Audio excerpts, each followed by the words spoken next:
It's the year 1347.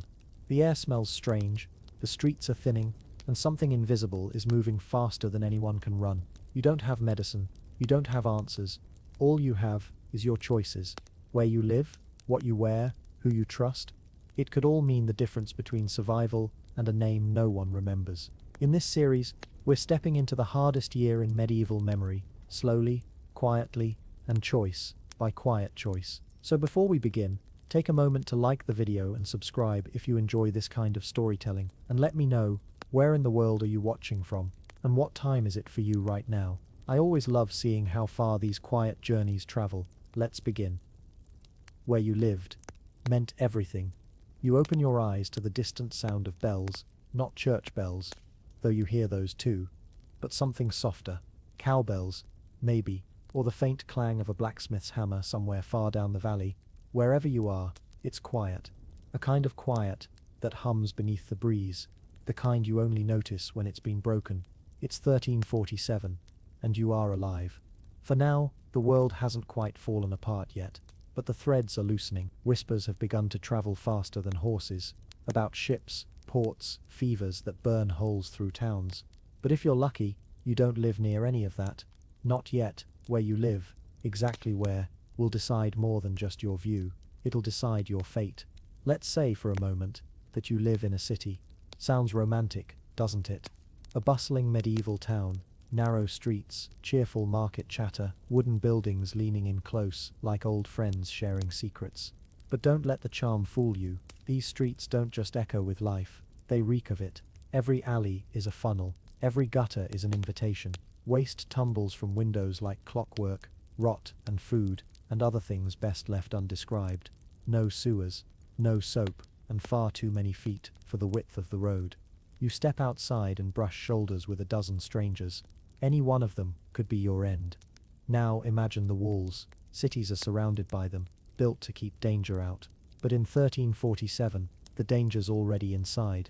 Cities trap people, and people carry fleas. Fleas with secrets, secrets that kill. You don't know this, of course. You think the problem is bad air, or maybe divine punishment. Maybe Saturn is in the wrong house again. Maybe someone looked at a goat on the wrong day. Theories are plentiful, facts not so much. Still, some part of you feels it, that the city is growing heavy. Too many people, too many sick, too much noise. Let's rewind. Let's say you don't live in a city. Let's say you live further out, not on the edge of town, but past the last inn, over the ridge, where the cobbled road gives up and turns to dirt. You live in a village. Maybe 20 houses, maybe less. There's a well, a small church, and more goats than people. You can see the stars here, and you know your neighbor's name. You also know when they start coughing. This helps. In the countryside, you can spot sickness before it has time to whisper through a crowd. You can shut your door, and mean it. Space becomes a kind of shield, not perfect, but better than the shoulder-to-shoulder crush of town life. Here, air moves freely, so do rumors, but you learn which ones to ignore. And then, there's the monastery, up the hill, beyond the tree line. Stone walls enclose something rare, stillness. The monks there speak little, they eat less, they don't travel, they don't mingle. By accident more than design, they've built one of the most effective quarantine bubbles the 14th century will ever see. You won't hear about them in songs, but they will survive. The monks, the shepherds, the recluses, with too many chickens and not enough guests. These are the ones who won't make history, because they'll be too busy quietly outliving it. Back down in the city, life marches on. Markets brim with noise. Festivals dance dangerously close to their last waltz. Somewhere near the port, a sailor is coughing, and somewhere near the square, a child is watching the rats. You don't know it yet, but where you choose to sleep tonight might echo through centuries, because in this moment, in 1347, where you live means everything. Cities were death traps in disguise. The thing about cities is that they were never meant to hold so many people, not really. At least not people who all wanted to eat, sleep, shout, argue, sell things, dump things, and occasionally throw chamber pots out the window without warning. Medieval cities weren't designed for comfort, they were designed for necessity. You needed walls, you needed access to trade, you needed to cram in as much life as possible, in as little space as possible, and in 1347, those choices were about to show their consequences. Let's take a slow walk, just for a moment. The sun is low, throwing long shadows between crooked buildings. You're in a city now, maybe London, maybe Florence, maybe somewhere smaller, but just as doomed. The cobblestones beneath your feet are slick, not with rain, with something else. Something less poetic. You hear people. You always hear people. Voices arguing over the price of onions, children chasing a dog, a man coughing in a way that makes your skin prickle. You turn a corner, and the smell hits you, the kind of thick, sour stench that sits in your clothes long after you leave. It's a blend of smoke, sweat, human waste, spoiled meat, and something worse. You don't have words for it yet, but your body understands. It's the smell of too many people in too small a space, and something dying beneath it all. There are rats here too, of course there are. Not the shy country rats, but bold, well-fed, city rats. They own these streets. They dart between barrels, chew through market baskets, and sometimes pause to stare, as if they know something you don't. They're not afraid of you. Why should they be? This is their world now, and you're just passing through it. Every structure leans in, houses built with no plans, just instincts and available wood, bump shoulders above narrow alleys. If you can stretch out both arms and touch buildings on either side, congratulations, you've found a main road. Windows are rarely closed, doors are rarely locked. Privacy is a luxury for the dead, and above you, laundry sways gently between windows, shaking loose dust and fleas. Yes, fleas. Tiny, unwelcome stowaways that don't just bite, they bring ruin. But you don't know that. Not yet. You just scratch your arm and mutter about the heat. The baker blames the rats, the apothecary blames the stars. The priest blames sin, and the doctor, well, we'll get to him later. For now you're surrounded by humanity. That used to mean safety. Togetherness, but in 1347, the math has changed. The more people you're near, the more chances the plague has to find you. Every handshake, every borrowed spoon, every whispered confession, risk stacks upon risk. You can't see it. You can't see it. You can't name it. But it's here, lurking in the crowded inns, in the crowded markets, in the crowded streets. And still, the city moves. It's not just a place, it's a rhythm, loud, filthy, stubborn. People keep arriving, merchants, sailors, pilgrims. They bring fabrics, spices, rumors, and the plague. Always the plague. It doesn't come with fanfare, just a fever, a boil, a silence where a neighbor's voice used to be. You start to notice that fewer stalls are open. A shopkeeper hasn't been seen in days. The cart that usually sells eels in vinegar is gone, and someone is hammering together a box in the street, a long, narrow box. This is just the beginning. A few have already fled, the ones with horses, with money, with land elsewhere. The rest of you wait and cough and hope. Because in 1347, the city is a trap. It's a maze of infection disguised as civilization, a festival with no escape plan, a place where death doesn't knock. It walks beside you in the crowd, and soon you'll have to decide. Do you stay, or do you leave before the gates close? The village that forgot to die. Not every place was touched, not right away. Far from the city gates, beyond the roads that wagons rattled down, and just past where the last tax collector bothered to ride, there was a village.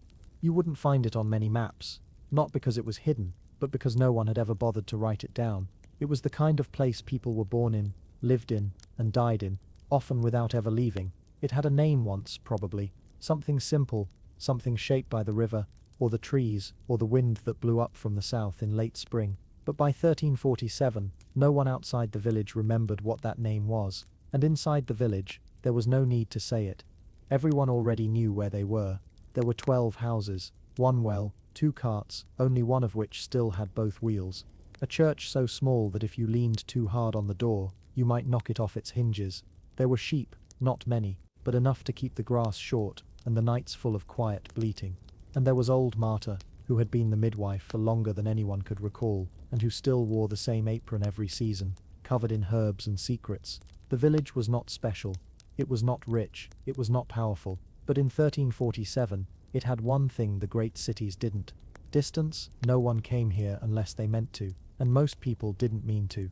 The road that passed nearby had long since worn thin. The old inn had collapsed in a storm and never been rebuilt. The only visitors were the occasional shepherd, a traveling friar too lost to argue, or a bird with the wrong compass. The people of the village didn't know about the plague. Not at first. They heard whispers, of course. A trader came through one morning, gaunt and nervous, asking for bread but refusing to sit. He spoke of sickness in the ports, of ships burning, of towns locking their gates. He stayed only an hour, then vanished like smoke.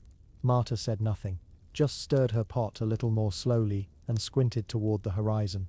Then the priest from the next village over stopped arriving. No Sunday mass, no gentle scolding about forgotten confessions, just silence. After that, the baker's cousin returned from the city, pale and trembling. He said the market was closed, that no one would sell him flour, that bodies were being carted through the square like firewood. They didn't let him stay, not because they were cruel, but because they were afraid. He wept. He begged. But no one opened a door, not even Marta. They buried him by the edge of the wood.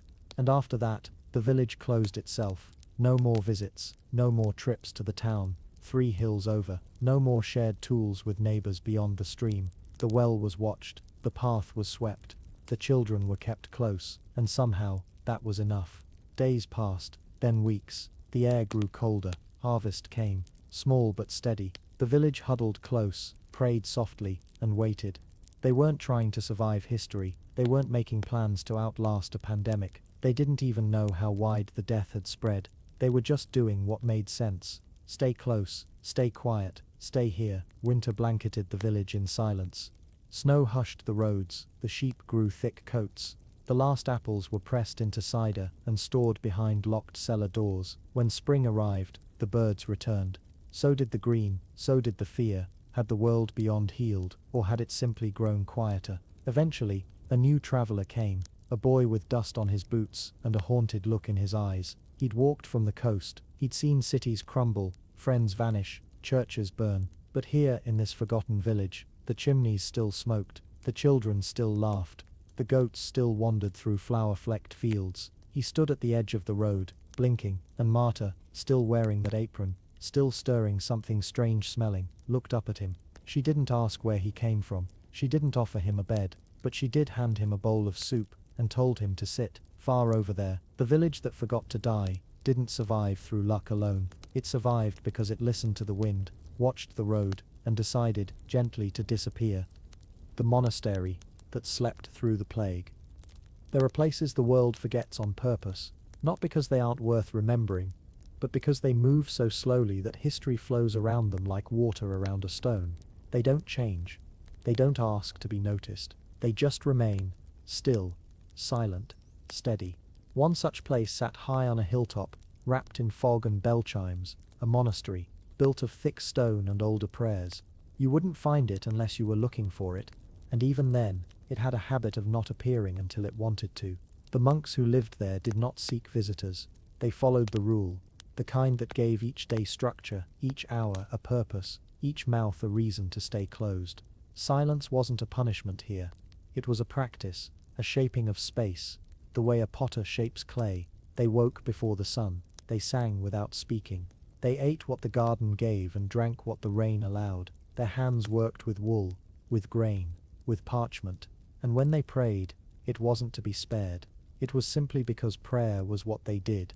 When the Black Plague came to the world below, the monastery didn't hear about it right away. The wind doesn't carry news in tidy words. It carries tone, a heaviness, a shift in the way birds fly, the way strangers walk. One day the gate bell stopped ringing. No visitors, no beggars, no deliveries from the town. The monk who swept the courtyard each morning noticed first. He said nothing, just swept a little slower. A week later they found a dead raven by the gate. Another omen, or maybe just bad luck. Either way, the doors stayed closed. The brothers held a quiet meeting. In silence, of course. A glance, a nod, a shared understanding. They would not leave. They would not open. The outside world would not come in. They weren't afraid. They weren't ignorant. They simply understood that in some storms movement was a mistake. So they stayed. The garden was tended. The grain was milled. The sick were prayed for though they were far away. Candles still flickered through tall windows each dusk, casting halos on stone walls. Their chants never wavered, though some of the voices did grow thinner. Not all would make it through. Even silence cannot stop a determined sickness. But the monastery, the place itself, endured.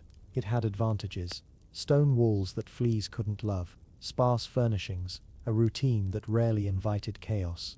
No markets, no crowds, no banquets or parties or reckless travelers knocking at odd hours, just space, stillness, and quiet observation. They used vinegar to wash hands, herbs to cleanse wounds, cloths were boiled in iron pots, hung in the sun to dry. Some of this was habit, some was instinct, some luck disguised as ritual. The monastery was not designed to survive a plague, but its very slowness, its resistance to urgency became a kind of shield, and eventually, the world did return. Slowly, like smoke curling back into a chimney, a rider came, then another. News drifted in like thawing snow, towns lost, villages abandoned, great cities broken, a king dead, a merchant empire collapsed, and yet here, in this forgotten place, the candles still burned, the prayers still echoed, the garden still gave, not untouched, but intact. There was no celebration, no feasting, only a bell rung softly to mark the passing of time, a single chime, a deep breath, and then as always back to the rule. In the years to come people would wonder how they did it, how this quiet place stood firm when so much else fell. They would speak of miracles, of divine protection, of stone walls and stricter faith, but those who lived there never called it a miracle. They called it mourning, and they rose again, in silence. One cough that could end a town. It started small, it always did. A cough, buried in the sound of conversation, a moment so ordinary, so harmless, that no one even looked up. A merchant adjusting his cloak, a boy with a dusty throat, a priest clearing his voice before evening prayers. No one stopped, no one turned, but someone should have, because in 1347 a cough wasn't just a sound, it was a beginning. Imagine this, a small town nestled where two trade roads meet, a place just large enough to be busy, but small enough that everyone knows the baker's name and the brewer's secrets. There's a central square, a fountain that leaks, a handful of shops with wooden signs that creak in the wind. People walk close together, as they always have.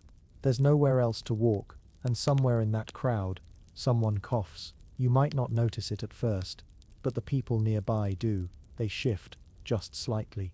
Not enough to draw attention, just a subtle leaning away. The body knows what the mind refuses. Something isn't right. Later that day, the merchant closes early, says he has a headache. That night, he sweats through his bedding. By morning, his wife won't wake him. Still, no one panics. Not yet, because towns like this in times like these survive by pretending nothing's wrong. You sweep the steps, you open the shutters, you nod politely to your neighbors and don't ask why their daughter hasn't come outside in 3 days. But the cough spreads. You hear it in the chapel, just before the final hymn. You hear it by the water barrel, behind the butcher's stall. You hear it at night, from the window across the square, long after the candles have gone out. And still, life goes on. Because it has to. You can't close a town. Not one like this. Not without questions. Not without rumors. And rumors are worse than illness, in a place held together by habit and bread. But the signs keep coming. A cart sits outside the tanner's house for too long. The blacksmith's apprentice faints in the street. The miller's wife whispers to her sister, and refuses to touch the bread she's bought.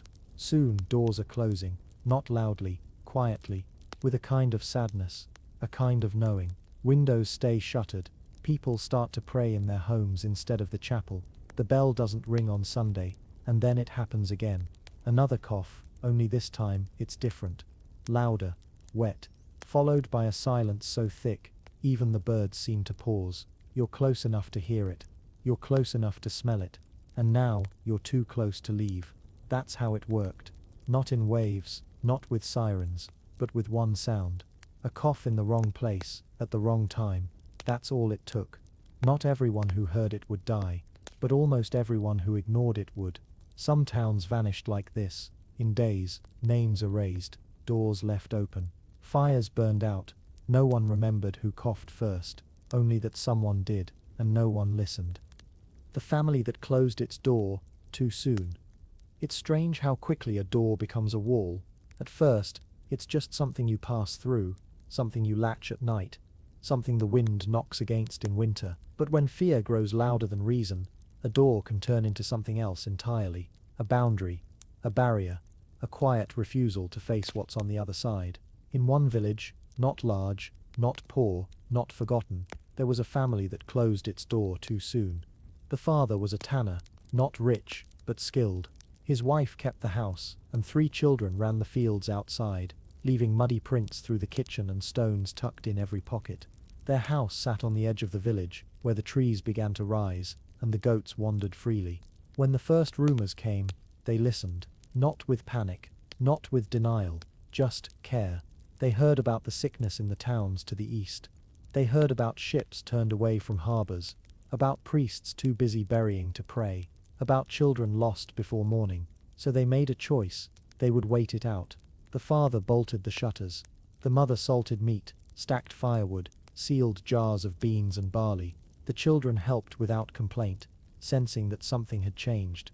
They said goodbye to the neighbors, softly, and shut the door. It was early, too early. There were no sick in their village yet, no carts of the dead, no coughing in the square. Life outside still hummed with cautious optimism. People still gathered for bread, for mass, for gossip at the well. But this family, they stepped away from it all. For weeks, nothing happened. They ate in silence. They tended the hearth. They played quiet games and recited the psalms. Occasionally they peeked through the cracks in the shutters to see the world they'd abandoned, and for a time it seemed like they'd done the right thing. But then the world began to shift without them. The neighbors shared news, and they missed it. Warnings passed by word of mouth, and they didn't hear them. When the plague did come, days later, it came quietly. A boy fell ill by the well, then the baker, then the butcher's daughter. People adjusted, changed habits, warned each other, but the family behind the door knew none of it. They thought they were still safe. So when the knock came one morning, frantic, desperate, familiar, they didn't know what to do. It was the mother's sister, crying, alone, begging. They watched from the window but did not open. She wept, she coughed, and then she left. The mother wept too, but the door remained shut. Days passed, and the food grew low, not gone, but low enough to worry. The children grew restless. The father argued with himself in the corner, and finally he made a choice. Just one trip, he said. Just to the edge of the village, a quick walk, a fast trade. He would stay distant, he would not linger. He opened the door, and the air that drifted in, cold, sharp, unfamiliar, carried more than wind. He returned that night, quiet, tired, pale. By morning he didn't rise. By nightfall, neither did the mother. The children waited 2 more days, then one, the eldest, opened the door again. This time not to fetch supplies, but to run. He didn't stop running until the trees blurred, until the air was sharp and clean, until the door was far behind him. No one remembers his name, but they remember the house and the door that was closed too early, because timing mattered. Too late was death, but too soon was just another way to be alone when you needed the world most. How elevation became a lifeline. Sometimes survival came not from wisdom or wealth or divine favor, but from something much simpler. Altitude. If you could look down on the world in 1347, from a distant drifting height, you might notice something peculiar. The cities, the ports, the crowded villages on the flat roads, those were the places that dimmed first. One by one, their lights flickered out. Chimneys went cold, bells stopped ringing, but higher up, the hills still smoked. Not because they were untouched, but because elevation, by accident or design, had become a kind of lifeline. Let's begin where the air grows thin. There was a shepherd's cabin tucked halfway up a ridge in the Pyrenees. Simple stones, a crooked roof, a fence made more of hope than wood. The man who lived there had no titles, no fine robes, no friends in court, but he had air that moved, cold winds that swept fleas from his path, and a flock that outnumbered his neighbors. He didn't survive because he was clever. He survived because rats didn't want to climb that high. In cities below, the plague moved like fire through dry grass. But at elevation, everything moved slower. The sickness didn't vanish, but it arrived late, sometimes too late to do harm. Up in the Alps, there were tiny parishes so remote that the priests only saw outsiders twice a year. They stored food through the winter, boiled water from glacial melt, and spent more time with clouds than with crowds. When word of the plague reached them, it was not through bodies or sickness, but through silence. No one came up the path anymore. No letters, no merchants, no travelers, just the mountain wind. They held council by candlelight, decided to close the road, leave signs posted near the river crossing, turn back the desperate, as gently as they could. They grieved, and they waited, and they lived. Because at elevation, distance wasn't just horizontal, it was vertical. The higher you lived, the harder it was for trouble to reach you. Rats didn't climb for fun, fleas didn't enjoy the cold, and humans, with their bustling needs and noisy gatherings, tended to stay where the land was flat, and the roads were easy. Monasteries, too, often stood on hills, not for health, but for holiness. And yet that height, built for prayer, became a shield. The wind cleared the air, the silence reduced the spread. Visitors arrived slowly, if at all. One brother remarked, years later, that the wind on the hill felt like a hymn that never ended. In Ireland, in Armenia, in the edges of the Alps, entire families survived simply because they lived on a slope instead of a street. Their water came from springs, their fires burned high and long, and their paths were narrow, too narrow for a plague cart to climb. Elevation offered no promises, but it offered space, and space, in 1347, was salvation. And when spring returned, when the rivers thawed, and the clouds lifted, some looked down from their hills and saw a world forever changed. But their doors were still open, their hearths still burned, their children still laughed, not because they were wiser, but because they were higher. The cloistered life that accidentally worked.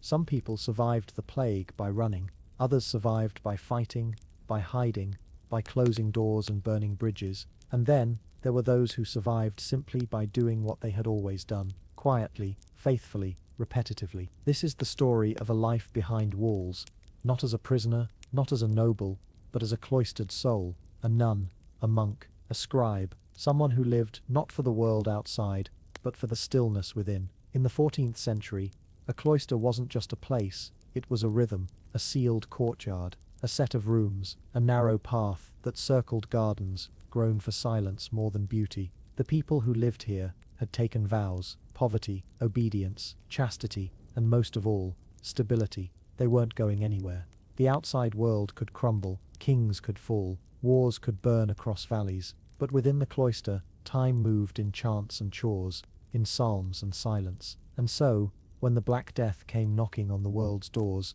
the cloistered life didn't answer, not out of fear, but because it didn't hear the knock. In one convent near the edges of Burgundy, there lived 20 women, ages 12 to 70. Their days began before the sun, and ended with candlelight flickering across worn pages of scripture. They grew herbs, tended chickens, copied texts so slowly that a single mistake might cost them a week's work. They did not touch outsiders. They rarely even spoke to one another. When the towns nearby began to fall silent, the convent grew even quieter. They added prayers for the sick. They sang longer before meals, but they did not open their gates. There was no panic, no sudden decisions. They simply kept to the rule. Their water came from a spring within the walls, their food from a garden they'd planted themselves. Letters from the outside world were left at the gate, and retrieved only after a day had passed, just in case. Not because they knew of contamination, but because it felt wise. They weren't trying to survive, they were trying to remain devout,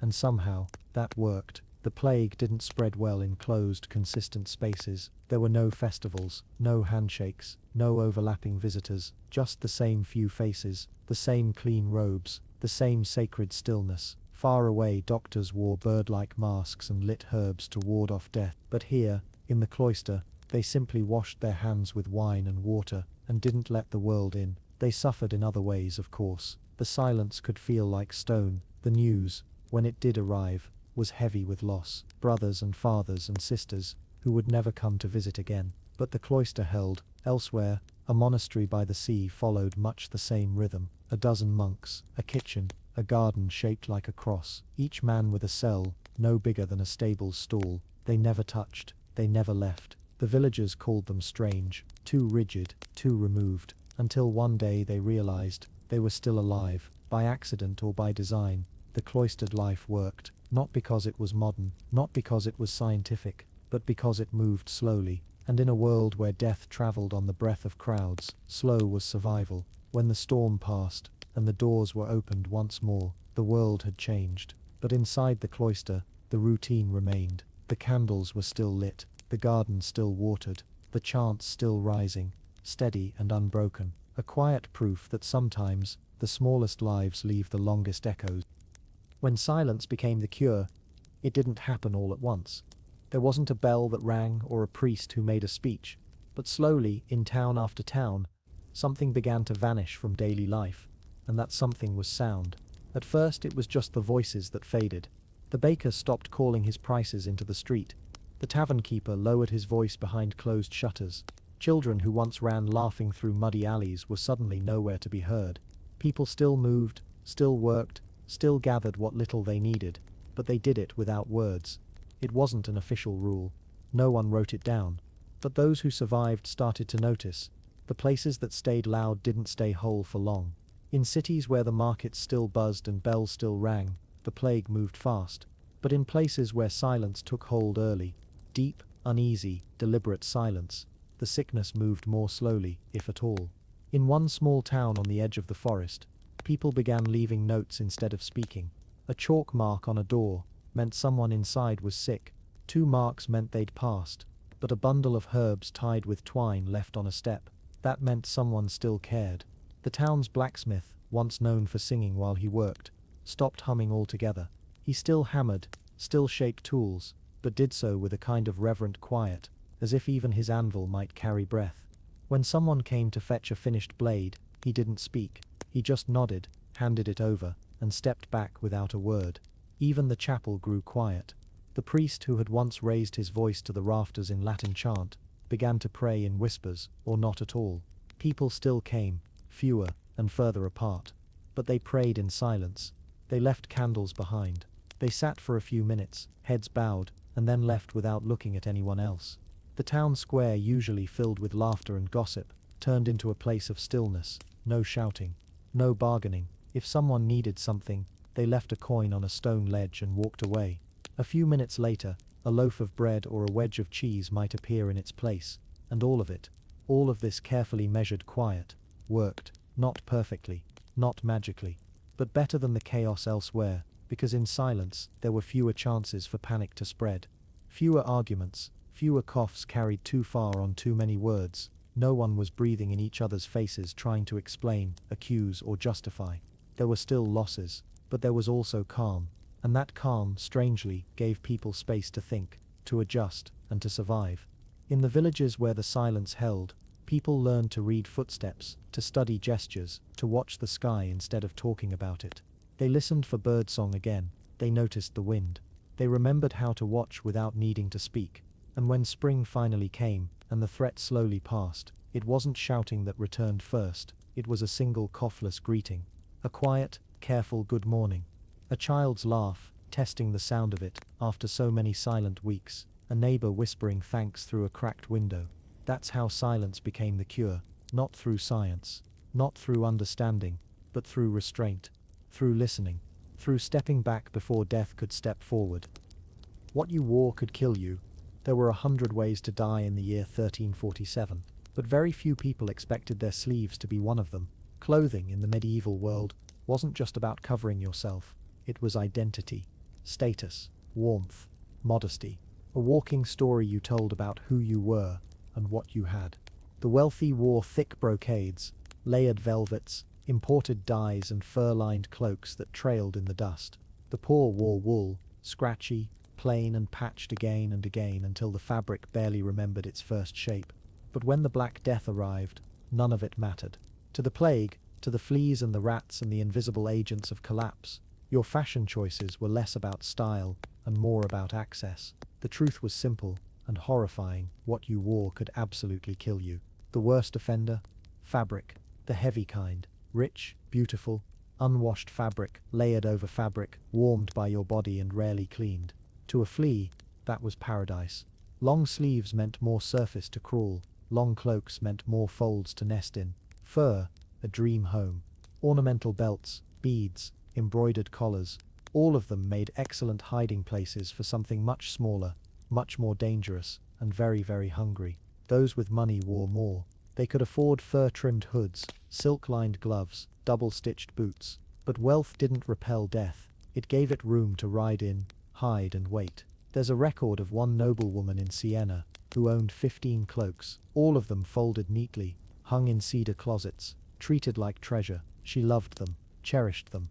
And when the plague came, she wore her finest. To remain dignified, she said, even in illness. She died within 3 days. Her servants buried her in the cloak that likely killed her. Meanwhile, the poor, those who had only one tunic, maybe two, who bathed when they could, who lived without embroidery or excess, fared better than you'd think. Their clothes were simpler, lighter, easier to boil or burn. Their fashion wasn't fashionable, but it wasn't deadly either. Some survivors took to wearing linen, breathable, smooth, and far less popular with fleas. Others went even further, stripping their wardrobes down to the bare minimum. One monk is recorded as having burned every woolen item he owned, and wrapped himself in nothing but a single layer of homespun linen until the plague passed. He lived. Everyone in his abbey did not. Washing helped, when water was clean and soap was available, but even that was rare. More common was superstition, wearing red to drive off bad air, tucking rosemary or garlic into collars, stitching charms into the seams. None of it worked, unless it kept people away. Then, unintentionally, it did. And what about armor? That shining, clanking symbol of medieval might. Useless. Heavier than velvet, hotter than wool, and completely ineffective against a foe the size of a grain of sand. You couldn't fight the plague with a sword, and a steel chest plate didn't stop a flea from finding your ankle. In fact, many knights, proud and unwilling to remove their armor even indoors, fell faster than peasants. By the time they disrobed to bathe or sleep, the damage had already been done. So yes, what you wore could kill you, not because fashion was evil, but because layers trapped heat. Heat fed sweat. Sweat drew fleas, and fleas carried the end of everything. The safest outfits, simple ones, loose, breathable, washed often, worn with distance in mind. If you looked unapproachable, unsociable, or slightly strange, all the better. In 1347, survival wasn't always about what you knew. Sometimes, it was about knowing when to stop dressing like nothing was wrong. Velvet, fur, and flea hotels. To the human eye, velvet was a luxury. It shimmered faintly in torchlight, caught the eye in candlelit halls, and whispered of wealth with every soft fold. Fur? That was even better. Soft, warm, regal. A sign that you had not only money, but taste. The kind of material that draped kings, lined noble sleeves, and trimmed the hoods of people who had never once scrubbed their own laundry. But to a flea, velvet was something else entirely. It was home, because fleas, you see, don't care for status. They don't admire embroidery. They don't appreciate the craftsmanship of hand-woven wool or imported Mongolian squirrel fur. They care about warmth, darkness, and access to blood. And in the 14th century, few places offered more of those things than the folds of a velvet cloak. Every seam was a hallway, every pocket a pantry. A fur-lined hood was a palace, and the longer it had gone unwashed, the more it smelled like a welcome mat. Fleas didn't ride into towns by themselves. They didn't fly or drift or sneak. They hitched rides on rats, yes, but also on people. People wrapped in layers of sumptuous, heavy, unbreathable fabric. The richer the person, the better the ride. There's a story, quietly passed down in a ledger, not a legend, of a Florentine merchant who had made his fortune trading cloth. He dressed accordingly: velvet doublet, fur cape, silk-lined boots. He walked through the city markets like a man who had outrun the worst of life. When the plague hit, he refused to change, said it was bad for business to look poor. He was buried in the same outfit he'd worn to the market, only now it was stiff with fever sweat and crawling with the very fleas that sealed his fate. He wasn't alone. Across Europe, tailors and cloth merchants were among the hardest hit. Their shops were full of imported textiles, warm and welcoming, not just to customers, but to disease. And what did most people do when someone died of the plague? They sold their clothes, or burned them, or buried them. But often, in the rush to salvage something from disaster, fine garments were passed on, resold, or inherited. Imagine wearing your cousin's favorite fur-lined overcoat and unknowingly taking in the last guests who ever visited him. In some cities, laws were passed against second-hand clothing sales, but they were hard to enforce. People were desperate, and velvet was still velvet. It's not that the rich were cursed, it's that their comforts turned against them. Fur, it trapped heat, held moisture, and concealed parasites perfectly. Velvet, the dense fibers were almost impossible to clean thoroughly. A flea could burrow deep into the pile and wait, for hours or days. Poorer fabrics, linen, rough-spun wool, didn't offer the same hiding spots. They breathed, they aired. They didn't cling to life or death quite as stubbornly. Those who stripped their wardrobes down to simple washable pieces often fared better, not because they knew why, but because for once having less meant giving the plague less to grip. By the time winter fell, velvet had lost its shine. People stopped admiring fur-lined collars, they avoided them, flinched away, refused to touch. What once had drawn respect now sparked fear, because by then, everyone knew. Not from books or physicians or sermons, but from watching. The people who lived the longest weren't the ones wrapped in elegance, they were the ones who had nothing left to carry the plague home in. The unwashed became the damned. For much of medieval Europe, washing was not a daily habit. It wasn't even a weekly one. In fact, by the time the plague arrived, bathing had fallen so far out of favor that it was considered suspicious, risky, possibly sinful. Doctors, the ones still alive, warned that hot water opened your pores and made you vulnerable to illness. Better, they said, to stay dry, stay sealed. Let the dirt form a barrier between your skin and the outside world. And so people listened. They wore their clothes until they stuck. They rinsed their hands in wine instead of water. They avoided public bathhouses, which had once been social hubs, but were now closed or feared. The bathhouses that remained were ghostly, their steam rising into the rafters, their wooden benches left to mold. Soap existed, but it was rare, often homemade, and shared between too many hands. In wealthier homes, servants poured rose water over fingers before meals, not to clean really, but to perfume, to mask the body beneath the body. By winter, most people hadn't washed properly in months, and that, unfortunately, made them perfect. Not to each other, not to God, but to fleas. The unwashed became walking banquets. Their skin, oily and soft, gave fleas an easy place to land. Their layers of fabric, rarely removed, gave the fleas a place to hide and breed. Even their beds, full of straw and sweat and last season's blankets, became hotbeds of quiet transmission. Of course, no one knew this. They didn't know about bacteria, they didn't know about rats as carriers, they didn't understand vectors or microscopic life, but they did notice patterns. They noticed that people who never changed their clothes, who never bathed, who never scrubbed their hands, tended to fall ill sooner. They noticed that those who lived near waste piles or who slept close to animals suffered more. And so, slowly, a belief began to spread. Not a scientific one, a moral one, that being unwashed wasn't just risky, it was wrong. That to be dirty was to invite death. People began to associate the stench of sweat, rot, and unwashed skin with punishment, not just by nature, but by heaven.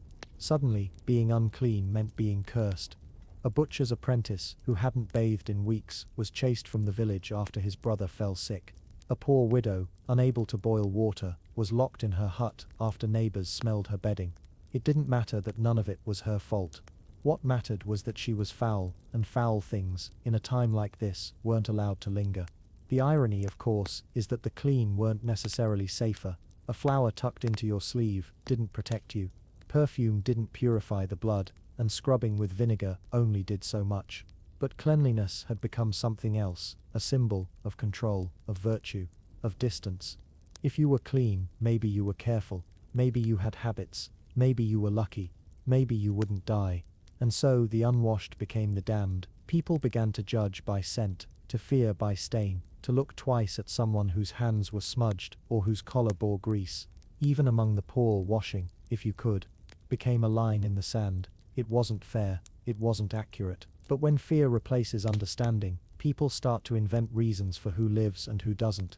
And dirt was easy to see. Boiling your laundry might save you. No one in 1347 thought of laundry as a matter of life or death. It was a chore, a burden, something pushed off until the smell became unbearable, or the stains too visible. Clothes were worn until they stiffened, and washing, when it happened at all, meant dragging your garments down to the river, beating them against rocks, and letting the wind do the rest. But then the plague came, and suddenly, everything that used to be routine took on new meaning, including laundry. In one corner of rural England, an elderly woman started boiling her linens, not for any scientific reason. She'd never heard of germs, and wouldn't have believed in them if she had. She just believed in heat, in cleansing by fire. Maybe she was superstitious. Maybe she was practical. Either way, her method was simple. Fill a copper pot, build a fire, and let the water roll until the steam filled the kitchen rafters. Then in went the tunics, the socks, the sheets, everything that had touched a body, or might. The neighbors noticed that her household stayed healthy longer than most. They still tended animals, still worked in the garden, but the sickness didn't come. Word got around. Other women began doing the same. Not many, firewood was precious, and boiling a week's worth of laundry meant hours of standing, stirring, lifting. But the few who did it kept noticing something strange. Their homes smelled better, their beds felt cleaner, and their families stayed standing while others fell. They didn't know why it worked, but we do. Heat kills fleas, heat kills eggs. Boiling your clothes, even once a week, stripped away the invisible passengers that turned fabric into a death sentence. Parasites didn't survive it. Neither did the filth that clung to collars and cuffs. In a world where most people didn't even wash their hands, boiling your laundry was practically revolutionary. Some towns began to catch on. A few monasteries took up the practice, hanging steaming robes out on lines stretched between chapel walls. In wealthier homes, laundry maids were ordered to start boiling instead of rinsing, and in some cases, entire wardrobes were rotated, with one set being cleaned while the other was left untouched for a fortnight, just in case. It wasn't consistent. Many still refused. Firewood was expensive, water was heavy, and to some, the idea of boiling cloth seemed wasteful, or even dangerous. What if it damaged the fabric? What if the color faded? What if it invited demons, or let out spirits sealed in the seams? But among those who ignored fashion and focused instead on repetition, wash, boil, dry, repeat, a quiet pattern formed. They got sick less, or not at all. The truth was simple. Plague didn't care if you prayed, but it did care where it could hide. And unwashed fabric was a perfect hiding place. Boiling didn't just clean, it scalded, it purged, it reset. A tunic that had touched a sick body might carry death on its threads unless it was plunged into bubbling water and held there long enough to become safe again. Some even took to boiling handkerchiefs and gloves after every visit to town, just in case, just for peace of mind. And over time, boiling laundry became a quiet act of rebellion, against dirt, against decay, against the idea that death was inevitable. It wasn't a cure, but it was a start. A spoonful of vinegar and a prayer. They didn't have antibiotics, they didn't have thermometers, or clean hospitals, or even the faintest idea what a virus or a bacterium was, but they had vinegar and prayers. And sometimes, that was all they had. In plague-era Europe, vinegar was a strange kind of medicine, not because it cured anything, it didn't, but because it smelled strong, tasted stronger, and felt like action. And when everything around you was spiraling into silence and sickness, even the illusion of control was worth something. People drank it straight. Some diluted it with water. Others soaked cloth in it and pressed it to their faces when they passed through town gates or walked past a cart of the dead. Some rubbed it on their hands, their throats, the bottoms of their feet. If they had nothing else, they'd carry a little bottle of it on their belt and sniff it whenever they felt a chill. It burned. It made people cough. It turned stomachs sour.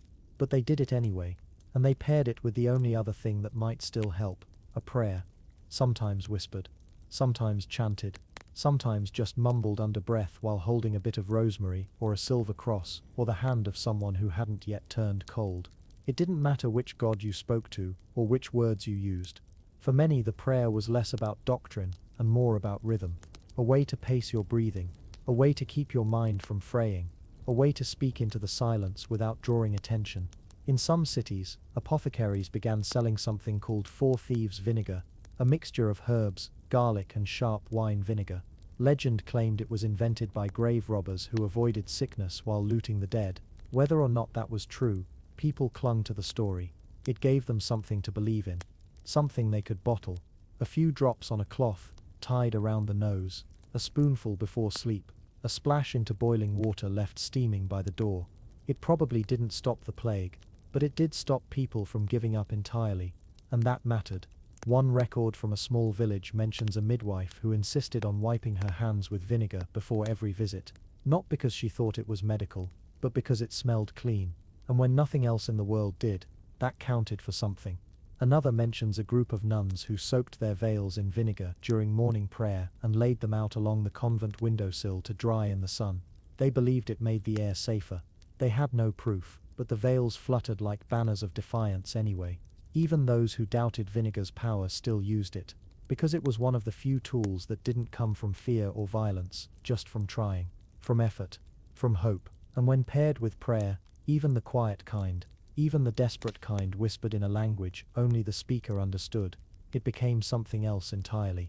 A ritual, a comfort, a way to keep moving. One step, one breath, one prayer at a time. The one man who just stayed home, he wasn't famous. Not then, not now. No statues, no surviving letters, no name carved into the stones of a village church. He was just a man who stayed home. The story comes from a footnote in a local chronicle, a record written by a monk who tracked the deaths as best he could. Page after page, it lists names, dates, and causes. Most were lost to the same cold, creeping illness that spared no house for long. But then, tucked in the margin beside one parish listing, there's this note: in the house to the west. The old man was not seen. He did not take market.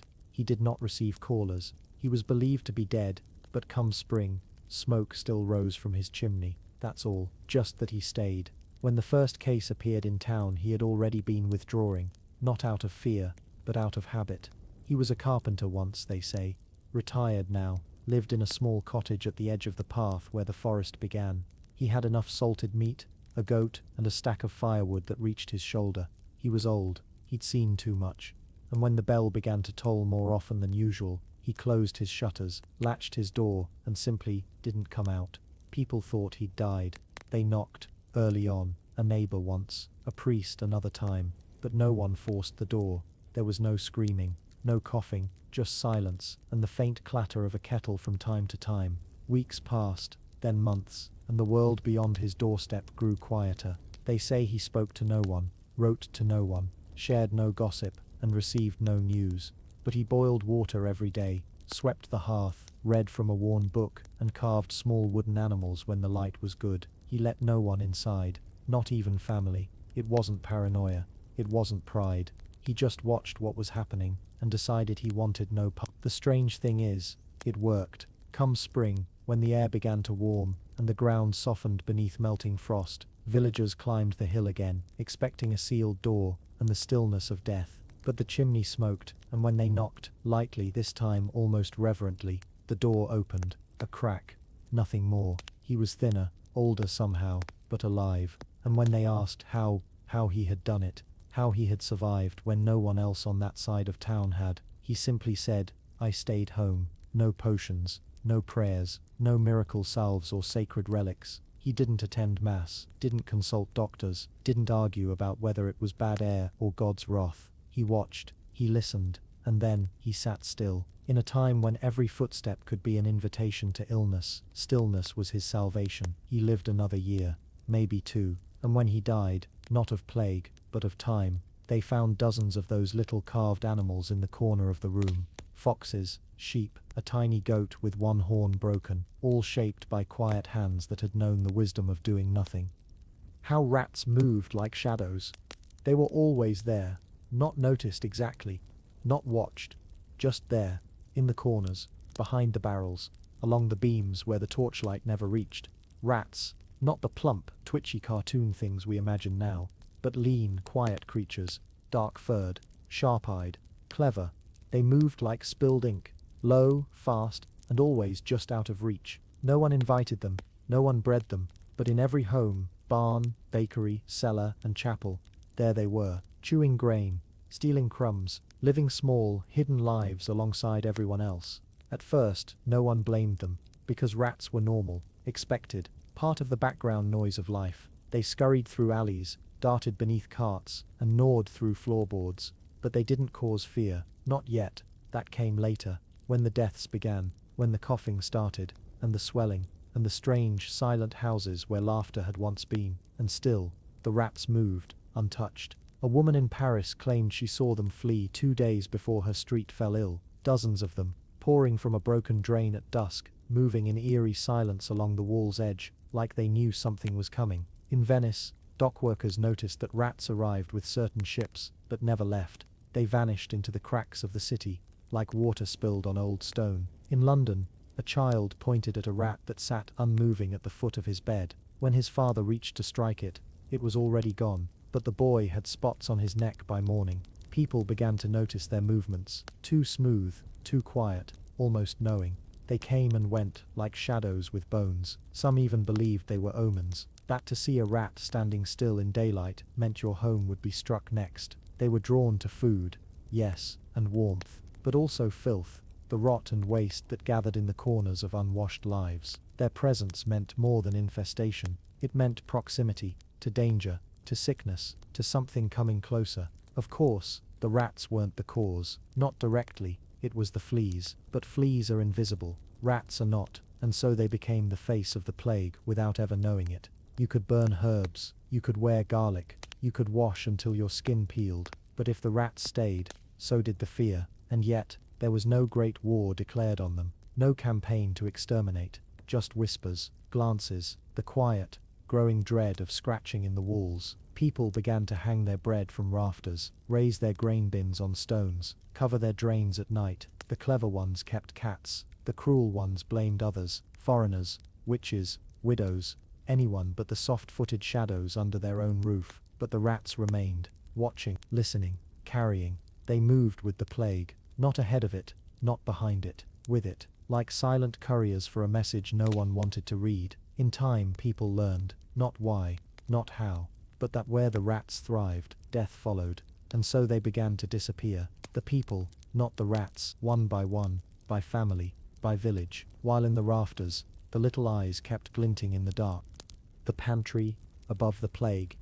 In a small cottage at the edge of the woods, there was a ladder nailed into the beams. It wasn't there for decoration, or even for convenience. It led to the pantry, a narrow loft, raised above the hearth, barely tall enough to sit upright in, but just high enough to make a difference. Most homes stored their food on shelves, in baskets, under beds, in cellars when they had one, grain sacks in the corners, cheese hanging near the door, bread wrapped in cloth and tucked between stones. But in plague times, these choices mattered more than they ever had before, because food on the floor meant rats, and rats meant fleas, and fleas meant illness, not in weeks, but in hours. So a handful of people, usually the cautious, the isolated, the ones who'd seen too many neighbors fall sick too fast, began to raise their pantries. Literally, they moved their flour into sealed crocks, their cheese into linen wraps suspended from beams. They tied bundles of dried herbs overhead and nailed shut the bottom of the cupboard with a care that bordered on obsession. Some even built small ladders into the walls, climbing up each evening to collect the next day's meal from a spot above the smoke line, where rats, tired of searching, eventually gave up. One farmer, it said, carved notches into the wood beside the shelf to mark each week his household survived. The final notch was deeper than the rest. His children outlived the village. This wasn't common. Most people didn't think to raise their food, or didn't believe it made a difference, or simply couldn't, because they had too little food to bother storing at all. But in the houses that did, those strange little raised pantries, hidden beneath the thatch and shadows, there was a different kind of silence. Not the silence of a home gone cold, but of one that remained untouched. Cats curled beneath the ladder, too lazy to chase what never came. Bread stayed dry, grain stayed whole, and no eyes glinted from the corners at night. Rats are climbers, yes, but they are also opportunists. When food was lifted out of easy reach, they moved on, to the next house, to the easier meal. And so, inch by inch, some households bought themselves time, not with magic, not with medicine, but with a ladder, a loft, and the simple, deliberate act of putting dinner somewhere the plague couldn't reach. It wasn't foolproof, nothing was, but it was a kind of wisdom that came not from books or sermons, just observation. The lower the food, the higher the risk, and so, in those lucky cottages with beams that could bear the weight, survival lived just a few steps above the ground. The cat you should have trusted. She didn't have a name, at least not one anyone wrote down, but nearly every house had one like her. A cat. Not a pet. Exactly. Not in the way we think of pets now. She wasn't brushed, coddled, or fed from a dish. She didn't sleep on anyone's lap or chase ribbons for amusement. She earned her keep. And when the plague came, she may have done more than anyone realized. In towns and villages across Europe, cats were common, especially around bakeries, grain stores, farms. Anywhere there were mice, there were cats. They lived in the walls, under stairs, behind ovens. They caught what moved and stayed away from what didn't. But not everyone liked them. Some whispered they were witches' familiars, that they brought bad luck, that a black cat crossing your threshold meant death within the week. And so as panic grew, people started killing them. Superstition crept in, where understanding hadn't yet reached. In some towns, cats were rounded up and drowned. In others, they simply vanished, one by one, chased off or struck down by people desperate to find something to blame. It was a mistake, because when the cats disappeared, the rats flourished, and with the rats came fleas, and with the fleas came death. But there were places, quiet corners, distant villages, remote farms, where the cats were left alone. Sometimes out of kindness, sometimes out of habit, sometimes because an old woman said, "She keeps the grain safe," and no one dared argue. And in those places, something strange happened. The plague spread more slowly, sometimes not at all, because that cat, the one no one noticed until she was gone, was the first and last line of defense. She didn't know what the plague was, she didn't know about bacteria or fleas, or the difference between a healthy cough and a fatal one, but she knew how to keep her territory clean. She knew what to chase, what to kill, and where to sleep, where no one could reach her. And if you had listened, not just watched, but truly paid attention, you might have noticed that when she started avoiding a room, that room was not safe. That when she arched her back at a visitor, something was wrong. That when she refused to eat from a bowl, the hands that filled it might not be steady for much longer. Animals know things we don't, not with words, but with instinct. And in 1347, when most people listened to rumors and prayers and doctors in bird masks handing out onions, the ones who trusted the cat, the quiet hunter in the corner, had a strange advantage. She didn't promise safety, but she made her choices carefully, and if you were wise, you'd follow her lead. So when the village began to fall ill, and the roads filled with carts, and your neighbor whispered that cats were cursed, maybe, just maybe, the smartest thing you could do was this. Open your door, let her in, and trust her to know the difference between what belonged in your home and what didn't. Messages that carried more than words. He rode into town just before dusk, the sky bruised purple above him, and the road long behind. No one cheered. No one ran to greet him. A few watched from shutters, narrow eyes behind thick wood and silence. He was a messenger, not by choice. It was a job, and jobs were scarce. He wore the same cloak he had started the season with. His boots were cracked, his horse tired, and the parchment in his satchel already smudged from rain and handling. But it wasn't the letter that mattered. It was what else he carried. In the age of plague, a messenger was more than a bearer of words. He was a traveler between towns, between households, between sick beds and parishes and border posts. He went where others feared to go. He crossed thresholds when others stayed behind them, and with every step, every touch of the reins, every exchanged coin or cup of wine, he risked passing something else along. Not a secret, not a command, but the unseen. Some letters were sealed with wax, others bound in cloth. A few were marked with a trembling hand, or a symbol no one dared open.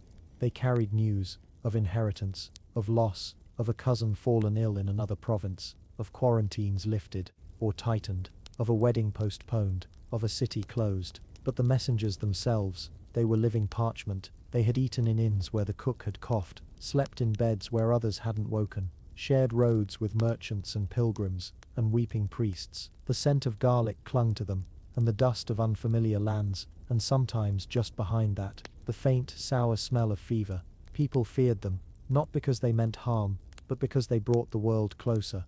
And when the world was falling sick, distance was the only protection left. There are records of messengers being turned away at town gates, of being forced to strip and bathe in vinegar before delivering a scroll, of being paid not in coin, but in bread and instructions to leave the letter at the threshold and move on before sunset. Some understood, others grew angry, but many, especially the quiet ones, the lonely riders who had seen too many empty villages and closed churches, accepted it, because they knew. They had watched the patterns. In one town, the sickness came 3 days after a letter arrived. In another, it followed the man with the limp who had traveled from Florence. No cough, no wounds, just the wrong air about him. The disease moved faster than any horse, but sometimes, just sometimes, it moved with one. So when that rider dismounted at the inn, and passed the scroll to the barkeep, no one read it until morning. And when he left again, before the sun rose, the barkeep burned the parchment, unopened, in the hearth. Whatever message it held, love, warning, promise, goodbye, would never be read, because in that season, messages didn't just carry words, they carried risk. The cobbler who refused to answer the door. His name wasn't written down. Not in the town records, not in the bishop's log, not even in the funeral rolls. And that, in a way, was the point. Because the cobbler didn't die. Not that year, not that plague. He lived alone at the edge of the lane where the mud ran thinner, and the air smelled faintly of leather and ash. His home was simple. 2 rooms, a forge, and a thick oaken door with iron studs that hadn't opened for anyone in weeks. He was known, once, not well liked, but respected, reliable. His shoes lasted longer than most marriages. He didn't talk much, didn't drink in the square, didn't gossip at the well. He kept to his stitching, and smoke and silence. Then the deaths began, and the knocks came. First it was a neighbor, a man whose child had outgrown his boots. Just 1 pair. The man called through the wood. He won't go far, just to church and back. I have coin. No answer. Then a girl from the baker's house, eyes wide and voice trembling. Mama's gone. Papa says we need boots for winter. Please, sir. Just a fitting. Silence again. The knocks kept coming. From relatives, from parish elders, even once, the mayor's own steward, bringing with him, not just a request, but an order. The cobbler didn't speak. He never opened the door. At first, people were insulted, angry. How dare he, they said. Who does he think he is? The world is dying, and he hides. But then, something shifted. The families he refused, many of them fell ill days later. The children he didn't fit for shoes, sick within the week. The steward who left without his order, dead by month's end. And yet the cobbler's windows still glowed faintly at dusk. Smoke still rose from his chimney, and on occasion, in the early morning mist, a wrapped bundle of bread or a pail of water would appear on his doorstep, left by someone who hoped he might change his mind. He never did. They say he had enough leather to last the season, enough dried meat and lentils to see the cold through, that he'd stockpiled weeks before the rumors became panic, that he sharpened his tools and boiled his water and read scripture to the sound of distant coughing. And when he heard the bell toll, for a neighbor, for a child, for an entire street, he closed his eyes, whispered something under his breath, and kept stitching. Not because he didn't care, but because he did. And he knew that caring didn't mean answering the door. He lived, not comfortably, not joyfully, but steadily. When spring came, and the worst had passed, someone finally tried the door, not to beg, not to accuse, just to check. It was still shut, but the latch had been freshly oiled, and by midsummer, a new pair of shoes appeared on the stoop outside a widow's home. Small, stitched tight, soles wrapped in waxed hide. No note, just a quiet gift from someone who had survived by saying no, over and over, until the plague had no more questions to ask. A job that didn't get you killed.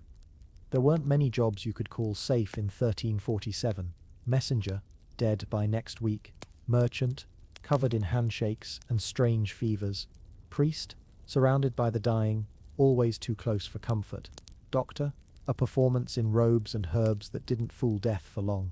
Even simple things, milling flour, tending horses, gathering firewood, brought risk, because everything involved people, and people, increasingly, meant danger. But a few trades, just a few, offered something precious. Distance. There was a man, no one remembered his full name, just that he lived near the bend in the road past the orchard. He was a blacksmith, not a famous one, not a master, just skilled enough to make horseshoes, hinges, the occasional knife, and he survived, day after day, as carts passed with bodies wrapped in linen, as the church bells rang, and the dogs howled at empty streets. His hammer still rose and fell, not because he was lucky, not because he was immune, but because he had something rare, a job that didn't require anyone to breathe on him. His forge was hot, too hot for fleas, too smoky for comfort, too loud for conversation. People didn't linger there.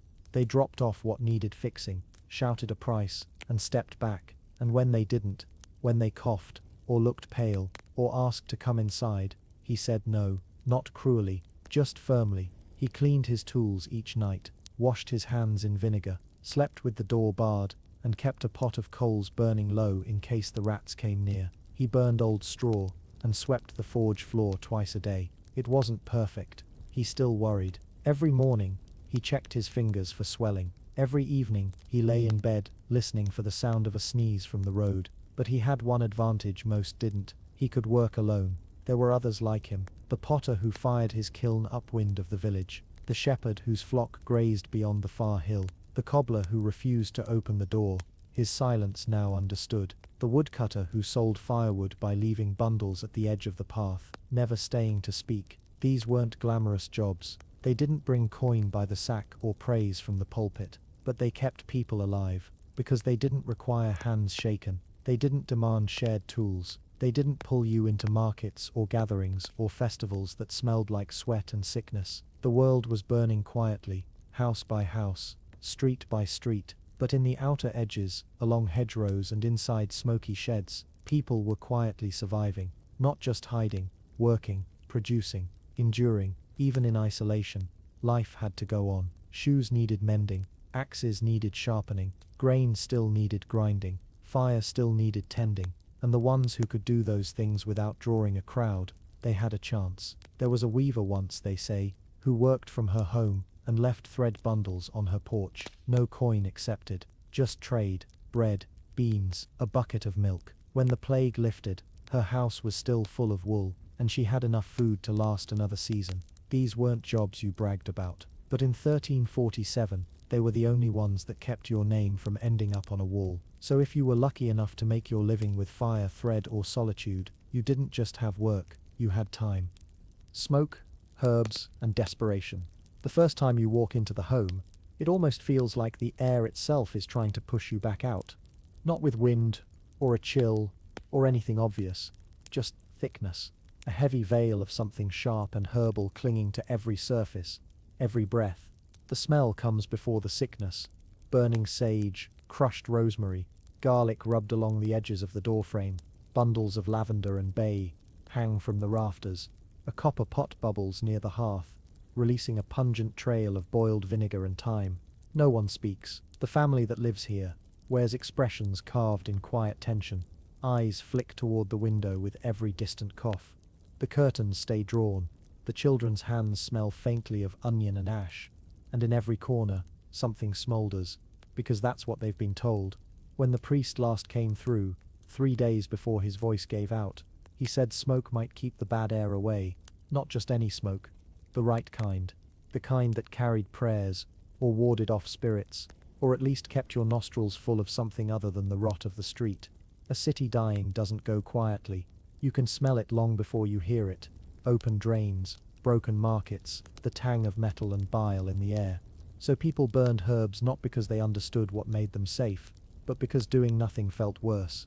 They'd hang oranges studded with cloves in their windows, string up garlic like festival garlands, and paint vinegar across the floorboards.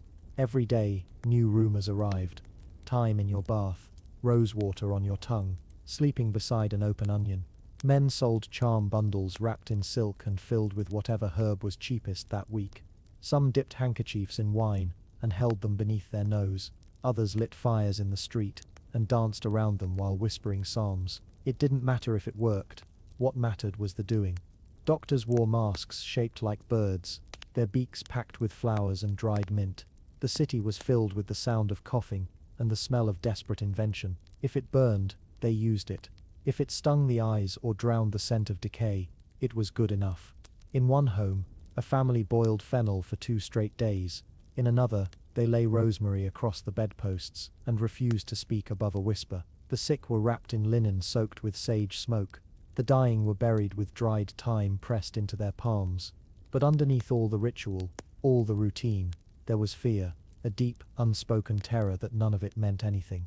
That death would come through the smoke anyway, through the herbs, through the door left open for just a moment too long. Still, they kept burning it, because the alternative, sitting in silence, watching the air turn against you, waiting, that was unbearable. Fire and fragrance gave people something to do with their hands, something to believe in, a small defense against the invisible, and sometimes, in rare cases, it worked. Not because of the herbs themselves, but because the smoke kept people away. It made the house strange, foreign, unpleasant. Neighbors didn't linger. Strangers stayed back. The air was made thick, unfamiliar, hard to breathe in, hard to pass through, and that, in its own quiet way, saved lives. So if you were walking the city in 1347 and passed a home trailing smoke, walls lined with rosemary, a window just barely cracked open, don't scoff. Inside might be someone just like you, trying, guessing, hoping, desperate not to die. When garlic became armor, you could smell him before you saw him. Not in a bad way, not like the butcher's apprentice, or the fishmonger near the docks, or the endless stench of the dying city. This man, he smelled sharp, herbal, pungent, in a way that made your eyes sting and your nose recoil before your brain could decide whether or not you liked it. Garlic. It was strung around his neck like amulets, hung from his doorposts, tucked into his belt. He chewed it raw, rubbed it on his hands, sliced it into water, and crushed it into every meal, until the scent clung to his skin and soaked into the seams of his clothes. He wasn't alone. Garlic had become a kind of armor, not metal, not chain, not even leather, but it was the best protection most people could find, or afford. No one really knew why. They just knew it smelled strong, and strong was better than nothing. The belief was simple. The plague traveled through bad air, foul-smelling mists, corrupted winds, invisible poisons drifting through streets and homes. Miasma, they called it. So if you filled your nose with something stronger, if you could drown the death stink in something even more aggressive, maybe you'd be spared. Garlic had power, or so they said, not because anyone understood the chemical compounds or antibacterial properties, but because it lingered. It announced itself. It made you smell like someone too strong to be taken. Children wore cloves sewn into their collars. Housewives left bowls of garlic mash near windows. Traveling merchants traded it like coin. In some places, it was more valuable than salt. In others, it was the only medicine left on the shelf. And while the doctors prescribed crushed emeralds and burnt toads, the people turned to the earth, to roots, to plants that had been growing long before any bishop had an opinion. Garlic didn't stop the plague. Not really, but it did something else. It made you unapproachable, strange, repellent, even, which in 1347 was exactly what you wanted to be. If no one sat near you, no one breathed on you. If no one wanted to shake your hand, no one passed along a disease you couldn't see. So you wore the cloves, you burned the rest. You stank up your home until even the rats seemed to avoid it. And when your neighbor came coughing at the door, saying it was just a chill, just a fever, just bad soup, you didn't open it. You held your garlic like a talisman, muttered a prayer, and backed away from the keyhole. People laughed at the garlic man, said he smelled like fear, said he reeked of superstition, but they stopped laughing when the coughing started, and by the time spring came, and the dead were cleared, his door was still closed, his hearth still burning, and his garden, a small square patch by the wall, was full of new shoots, more garlic, because in a world where nothing made sense, and every touch might be your last, a clove of garlic was at least something you could hold in your hand, crush between your fingers, taste, trust, not a cure, but a shield, of sorts. The widow and her suspicious tea. They said she lived alone on the edge of the village, not far, but just far enough to be forgotten when it was convenient. The path to her cottage curved out past the hedgerows, where the brambles grew thick and the birds quieted as you walked. Children dared each other to run past her door after sundown, but no one knocked unless they had to, especially after the plague began. She was old, not bent or feeble, just still, her grey hair always tied with twine, her hands calloused, her eyes clear. She didn't smile, but she wasn't cruel, just quiet, uninterested in gossip, unmoved by sermons, and always brewing something. Her house smelled strange, not bad, just unfamiliar. A constant curl of steam from the chimney, the scent of boiled herbs drifting over the fields, thyme, elderflower, maybe something else you didn't recognize. When people asked what she was making, she'd just mutter, tea. But tea wasn't just tea anymore. Not when the sickness came. By the time the bells rang for the fourth family in as many days, her name was on everyone's tongue. Not because she was sick, but because she wasn't. People began to whisper that she hadn't lost anyone, that she never seemed to leave the cottage, yet always had food, that she still hung laundry, that her candle stayed lit well into the night, that she had been seen once, just once, pouring something into the roots of a dead man's grave. Soon some called her lucky, others called her worse, witch, herb wife, sin-touched, blessed by the devil, or something stranger. But the truth, if there was such a thing, was simpler. She had knowledge, not from books, not from physicians, but from long years of watching, listening, remembering what had worked the last time someone had taken ill. Chamomile, to calm the shaking, horehound for breathing, clove to warm the blood, willow bark for pain. She didn't claim to cure anything, but when the fever came knocking at her neighbors' doors, Always someone desperate, would slip through the hedge and knock gently at hers, and sometimes, if they asked the right way, she'd hand them a bundle of dried leaves wrapped in cloth, or a small jar of honey steeped with something dark and bitter, or a jug of water that had sat all night in the crook of her hearth. And she'd say, "Boil it, sip it warm, don't add anything." Did it work? No one knew for certain. Some got better, some didn't, but the ones who did recover swore it was the tea. And word began to spread. Too fast. By the next week, strangers were arriving from across the fields. Some brought gifts, some brought threats. One man accused her of poisoning his daughter, and threw a rock at her door. She didn't answer, she just boiled more water.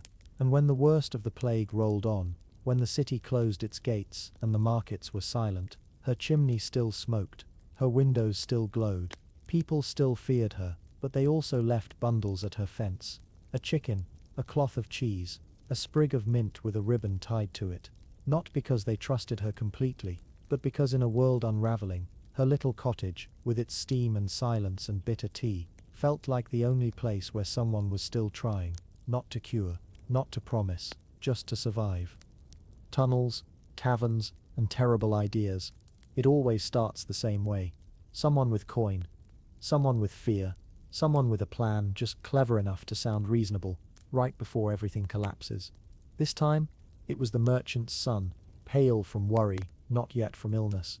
He'd heard rumors that the northern roads were still open, that a safe house near the river had food, fire, and someone who could brew herbal cures stronger than prayers. But the gates were shut. The city had locked itself in. Guards posted at every entrance, no coming or going, not without royal seal or divine intervention. So the merchant's son turned to the oldest rumor in town, the tunnels beneath the city. They were real, sort of, old wine cellars, drainage paths, root cellars turned smuggler holes, a tangled maze carved through dirt and damp stone, built by men who drank too much and trusted maps too little. Some said the tunnels went nowhere, others claimed they reached the hills, a few claimed they led straight to the tavern 2 villages over, where the drinks were warm and the girls didn't ask questions. The truth lay somewhere in between. He took 2 friends and a lantern, wrapped his mouth in cloth soaked with vinegar, and promised to be back by sunrise. He wasn't. The tunnels were tighter than expected, the air heavy with mildew and something that might have been rat fur. They crawled through broken beams, dropped into pits carved by water, brushed against walls slick with slime, and scratched with old markings. No one had the time to translate.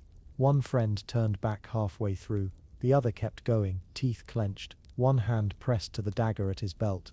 They didn't find the river, but they did find a tavern, at least it used to be one. Half buried in ivy and ash, the old place sat just beyond the city wall, far enough to feel like freedom, close enough to catch echoes of the bells tolling behind them. And inside, warmth, a fire still smouldered, bread, hard but whole, on a table, and 2 travelers who smiled too easily. The merchant's son called it a miracle, his friend called it a trap, but the ale was real, and the benches soft, and for a moment it felt like maybe the worst was over. It wasn't, because the tavern hadn't been empty for long.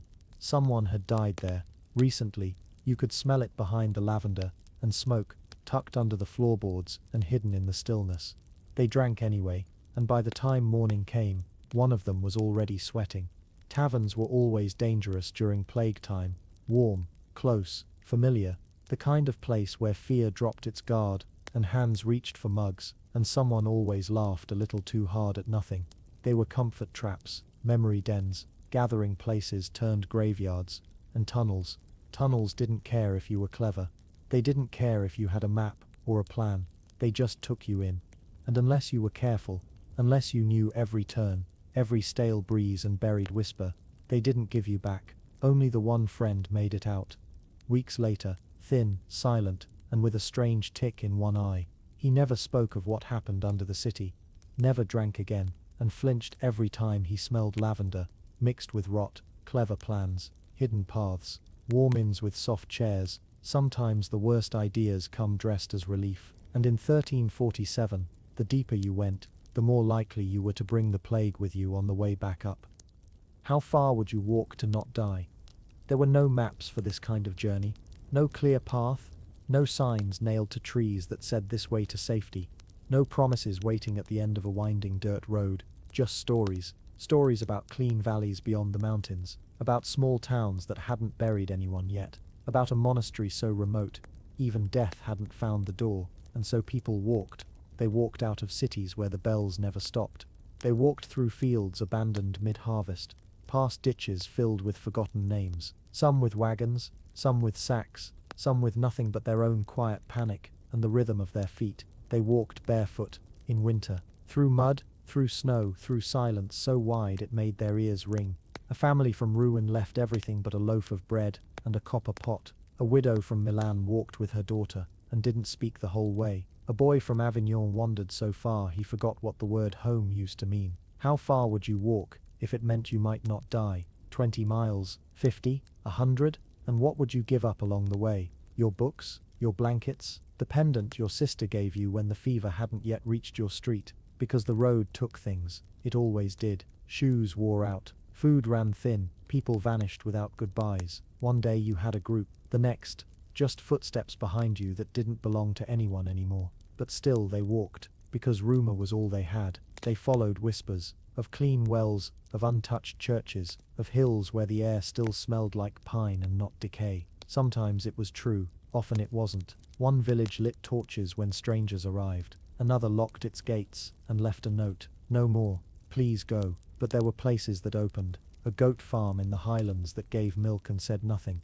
A cloister with wide stone walls and no questions. A crumbling watchtower where 3 families built a life out of moss, boiled barley, and the quiet knowledge that no one else was coming. The walking wasn't noble. It wasn't brave. It wasn't heroic. It was desperate, necessary, slow, a shuffle, a limp, a leaning on one another kind of journey. But it worked. Not for everyone. Not even for most. But for some. Those who left early. Those who stayed quiet. Those who walked past the cities and didn't turn back even when the path grew steep and the air grew thin. Sometimes, survival isn't about fighting, it's about leaving. Not forever, not out of cowardice, just far enough to breathe, far enough to be forgotten by the plague, and maybe, just maybe, far enough to keep walking into the spring. Weddings, festivals, and the end. It didn't stop everything. Not at first, even as the bells rang louder. Even as the carts moved heavier through the streets, and the priests began to mumble their blessings faster, people still gathered, not because they didn't believe the stories, but because they didn't know what else to do. The baker's daughter was still betrothed. The vintner's nephew had been promised a wedding for 2 winters now, and he had the wine already bottled. In one village, just days after the first signs appeared, they held the May feast anyway. They said it was tradition, said it was good for morale, said it was better than waiting in silence. The weddings were strange, some hurried, some defiant. There was joy, yes, awkward, tender joy, but it came twisted with fear. The guests clapped quietly, the bride smiled too wide, the priest didn't remove his gloves. People danced, but not as long. They kissed, but less often. And when the bride's uncle didn't wake the next morning, no one said anything. Festivals fared no better. Some villages tried to cancel them, board up the gathering halls, send the musicians away. But the people still came, because they needed a reason to be together. Just for one more song, just for one more laugh, just to pretend, for an evening, that the world hadn't changed. One girl wore rosemary in her hair, and danced until her feet bled. One man drank 3 mugs of ale, and shouted, "If I die, at least I die with company." He did, 2 days later. But no one remembered that part of the story. They remembered the music. The way the torches made the shadows spin on the walls, the moment when someone let loose a bird into the night air, and it flew. And maybe that was the point. Maybe the weddings and the festivals weren't stubbornness, or denial, or foolishness. Maybe they were quiet declarations, not of victory, but of dignity. A final insistence that there was still life in them, still love, still bread to break, and songs to sing, and hands to hold. Even if just for one more evening, it didn't save them. In some places, those gatherings became the spark that spread the fire. One man coughing at a wedding, one child sneezing in the crowd, one toast raised too close to the wrong mouth. But people kept gathering, even as the wagons piled up, even as the priests stopped coming, even as the music ran out and the dancing became slow and strange and full of silence. Because when the world tilts sideways, When the calendar stops turning and the air grows too still, some people run, and some light a candle, put on the wedding dress, bake the bread, and gather, not because they don't know the end is coming, but because they do. The smell of death and the nose that knew it started as a question no one dared ask aloud. Can you smell it yet? Because long before the fevers rose, before the glands swelled and the bruises bloomed beneath the skin, there was a scent, a slow, creeping thing, too quiet to notice at first, but unmistakable once it arrived. The smell of death, not just rot, not just waste or filth or animals in the streets. That had always been there, a constant background to medieval life. But this was different. It was sweet in the wrong places, metallic in the mouth, damp and clinging, like the air inside a closed cellar after something had gone terribly still. People with strong noses noticed it first. The herbalists, the old women who still trusted their senses more than the doctor's charts, the children who wrinkled their faces and stepped back from a door without knowing why. And they were often right, because where the plague took root, the air changed, not all at once, but gradually, room by room, bed by bed, until even the walls seemed to sweat with it. Some said the dying smelled of almonds, others said copper, some just shook their heads and refused to describe it.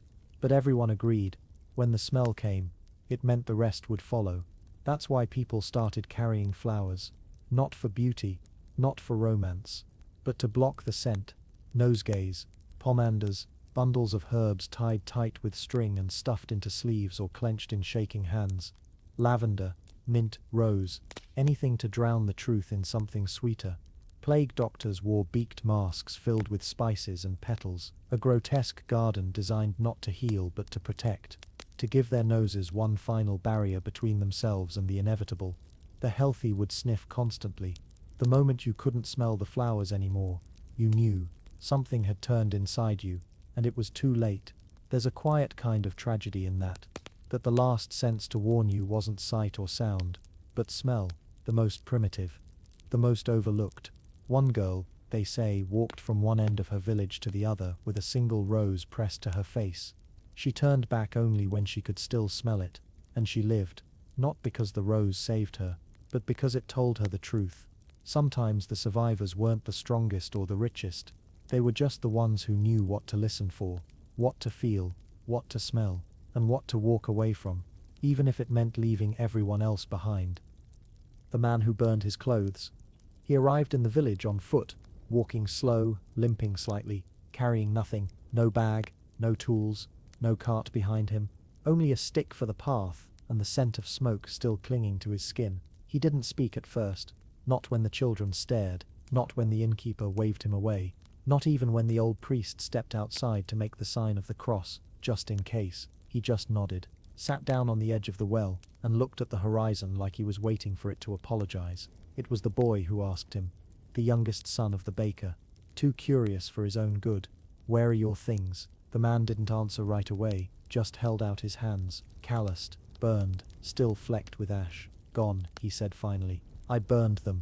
The villagers didn't know what to do with that. They whispered that he must be mad, that he'd gone too far into grief, or that he'd been cursed, that maybe he was hiding something, because in a world where people fought for scraps, who would throw away their only shirt? But he hadn't just burned his shirt, he'd burned everything. 3 days earlier, he'd woken up in a town already falling apart. The bells never stopped ringing, the baker had stopped baking, the street outside his door was empty, except for a wheelbarrow tipped over near a body no one had touched. He didn't wait, he packed food, water, a length of rope, a pouch of coin, and he left. But before he crossed the bridge out of town, he stopped. There was a moment, he would later say, when he felt the skin on his back itch, a crawling sensation, not from fear, but from something smaller, something that didn't belong. He stripped down to his bare skin by the riverbank and lit a fire. His tunic, thick wool, his overcoat, trimmed in fur, his belt, his shoes, even the hat he wore in rain.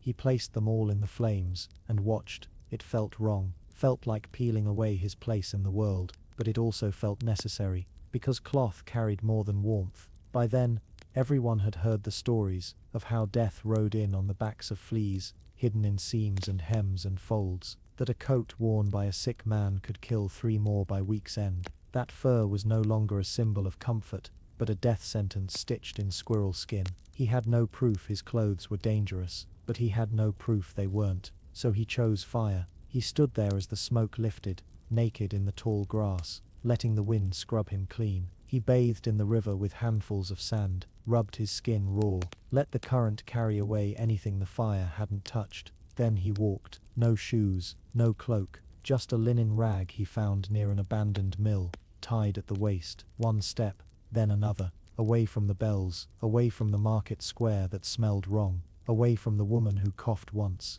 then didn't cough again. By the time he reached the village, he had blisters on both heels, his lips were cracked, his eyes glassy from sun and wind, but he was breathing, and he was clean. Some people laughed at him, others watched warily, but a few, the quiet ones, the cautious ones, started boiling their laundry that night, hanging their tunics over fires, sleeping in the clothes they washed with herbs, because maybe the madman wasn't mad, maybe he'd just been first. It's easy to scoff at desperation when it doesn't wear your name, but in 1347, the line between madness and survival was thin, woven not in cloth, or silk, or velvet sleeves, but in the decision to let it all burn.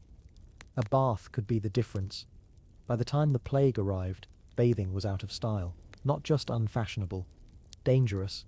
Doctors, the learned ones with scrolls and seals, said hot water opened the pores, and when your pores were open, the bad air could slip inside.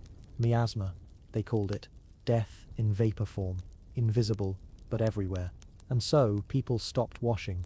Some avoided water for months, some for years, a few, proudly, for life. They wore perfume instead, dabbed rosemary oil behind their ears, hung sachets of mint and cloves from their belts, not to clean themselves, just to drown out the stink. But not everyone followed that logic. Some kept bathing, quietly, without fanfare or explanation. A widow in a stone cottage outside Toulouse kept a wooden tub behind her house. She'd fill it once a week with well water, warmed by fire and stirred with lavender stems. She bathed at dawn, when the fog was thick and the birds were still dreaming. Her neighbors said nothing, but they noticed, when their children began to cough, hers did not.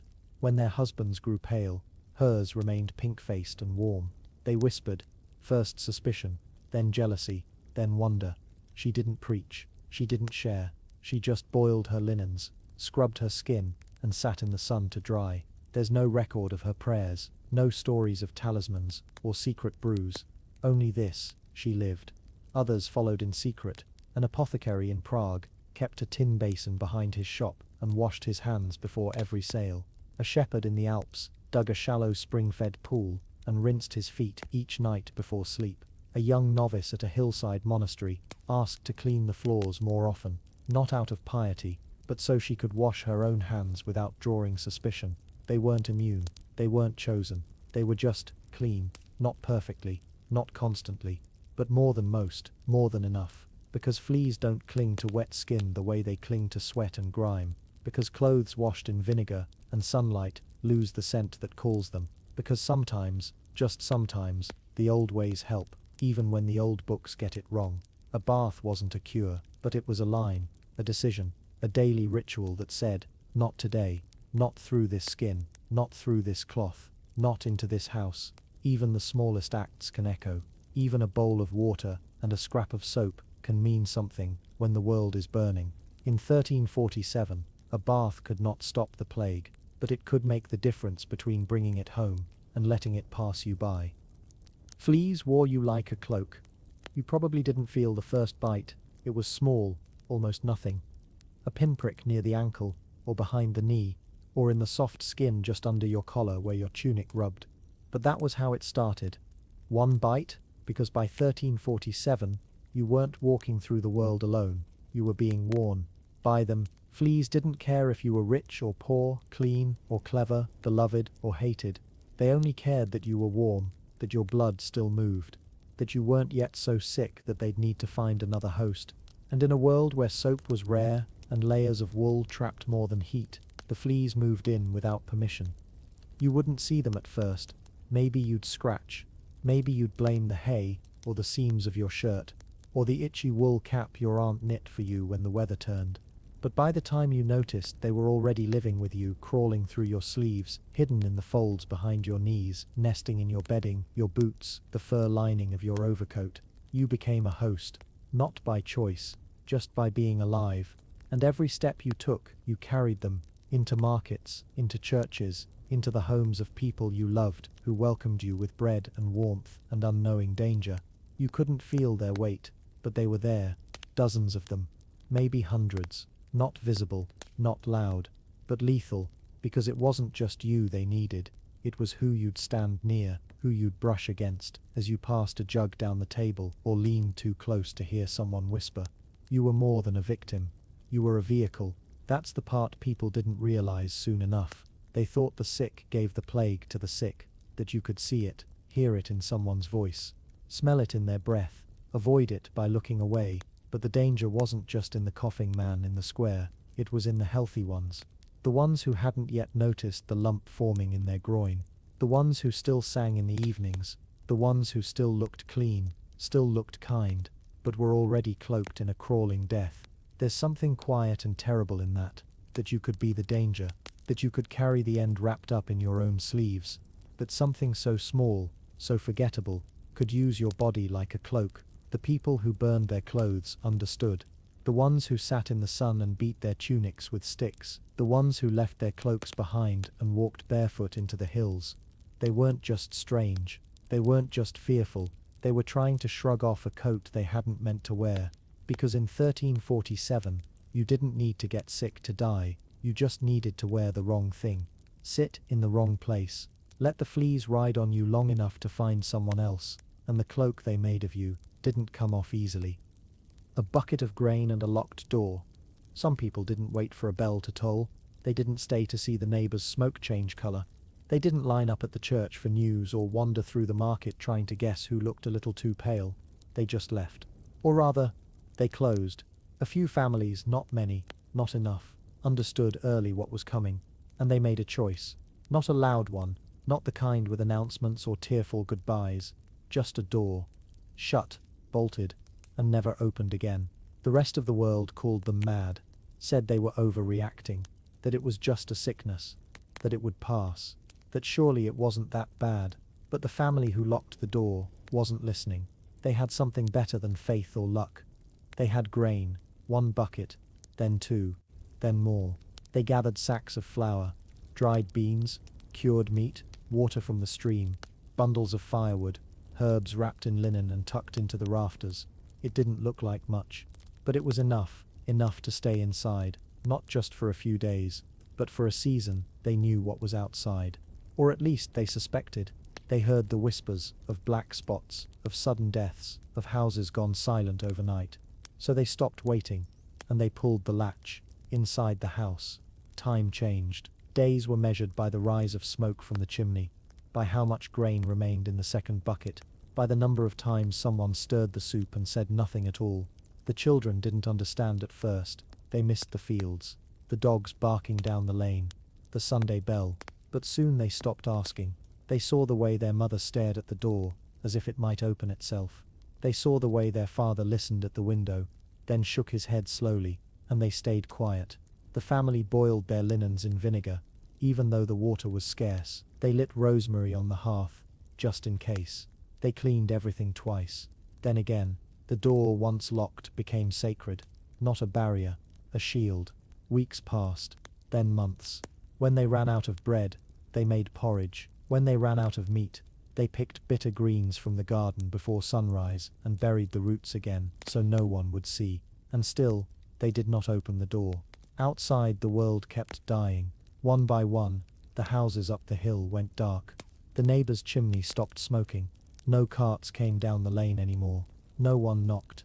And if they did, the family didn't answer, because the door wasn't just wood and iron. It was the line between one more day and none at all. And the bucket of grain, refilled only by careful hands and even more careful luck, was what made it possible. No one remembers their names now, just the house, still standing, long after the others crumbled. They didn't pray louder, or love better, or run faster. They just closed the door first, and kept it closed. The barrel that rolled down the hill. He came up the path in the late morning, a speck on the hillside trail, dragging one foot behind the other, hunched beneath the weight of a satchel and a story. From the window of the cottage, they saw him coming long before he reached the gate. That was the advantage of living uphill. Distance gave you time to decide what you were willing to risk, and today they were in no mood to gamble. It had been 2 months since they'd spoken to anyone, 4 since they'd passed another cart on the road. They had flour in barrels, firewood stacked to the ceiling, and a stream nearby that hadn't run dry even when the valley did. They had silence, and they meant to keep it. The man called out before he reached the fence, not loud. He wasn't strong enough for that, but enough to make the birds stop chirping. "Please," he rasped. "Just food, just a crust." No one answered. Inside the house, the mother held her breath. The father stood at the window, unmoving, and the boy, no more than 9, looked up at his parents, waiting for a signal. They all knew what came next. They didn't want to send him away. He might have been harmless. He might have been hungry, tired, and no more diseased than the apple tree outside. But he might not. So the father stepped outside. He didn't speak, just walked up the rise to a wooden barrel, propped near the edge of the hill. It had once held pickled vegetables. Now it held nothing but dry echoes and a second chance. With one hand, he tipped it. It rolled slowly at first, then faster, gathering speed as it tumbled toward the stranger below. The man on the road didn't move. He just watched. The barrel came to a stop a few feet away, dust rising in soft clouds around it. Then the man knelt, carefully, opened the lid. Inside, a round of bread, a strip of dried pork, and a flask of water sealed with wax. It wasn't much, but it was enough. He looked up the hill, lifted one hand in thanks, then turned, took the barrel, and walked back the way he came, vanishing slowly into the trees. No words were spoken, no promises made. Just one quiet act, rolled downhill in hope and fear. The family never saw him again. They never knew if he survived, if he shared the bread, if he found shelter or ran out of road. But they never opened their door, and they never took the barrel back inside. Instead, they set out another, empty, waiting. Because sometimes survival wasn't about kindness or cruelty, it was about distance, about doing enough, but not too much. It was about deciding, every day, where the line was, and remembering not to cross it, even when the voices outside were human. The plague doctor who never touched you. He never took off his gloves, not once, not to eat, not to scratch his face, not even to pray, and when he knocked on a door, if he knocked at all, it was always with the tip of a cane, held out like a warning, as if to say, "I'm here, but I won't come closer than I must." They called him a doctor, but no one remembered his name. He came from the east, or maybe from the coast. The stories changed depending on who was telling them, but he arrived just as the worst began, riding a thin black horse and trailing the faint smell of burning herbs and something sharper underneath. He wore the robes, of course, heavy, dark, and waxed against rain, or worse, but it was the mask that made children cry, and dogs run, long and curved, like a bird's beak, stuffed with dried mint and thyme, meant to ward off the bad air. They all feared but couldn't see, and always, those gloves, they were smooth, stiff from too many coats of oil and vinegar. He treated them like sacred armor, adjusting them slowly before entering a house, holding them up to the light, like a priest might hold a relic. But he never touched you, not directly, not if he could help it. He didn't lift your wrist to check your pulse, didn't press his fingers to your forehead. If he examined you at all, it was from a distance, pointing with his cane, nodding slowly, and sometimes just staring long enough to decide what would happen next. To some, it felt cold, like he wasn't really trying, like he'd already decided your fate before stepping through the door. But to others, it felt like hope, because he never got sick. Not once. He visited more homes than the priest, walked through streets where no other man dared step, even slept in the lofts of houses that had held 3 dead bodies the day before, and still, he never coughed, he never showed the fever. He just kept walking, house to house, one foot in front of the other, behind glassy eye holes, and the smell of rosemary. Some said it was the mask, others said it was magic, but those who paid attention saw the truth. It was the distance. He never touched the sick, never removed his gloves, never sat in the same room longer than he had to.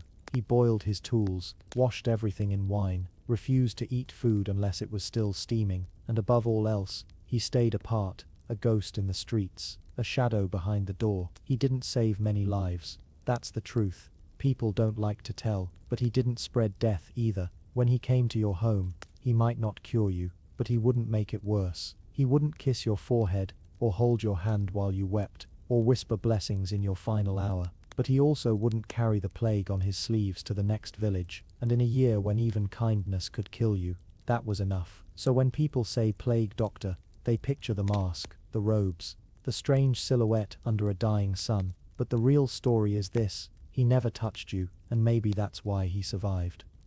The boy who fed the sick from a distance. He wasn't old enough to carry a pail with one hand. Not yet, but he was strong enough to drag it behind him, scraping over packed earth, water sloshing with every bounce. His boots were too big, his coat was borrowed.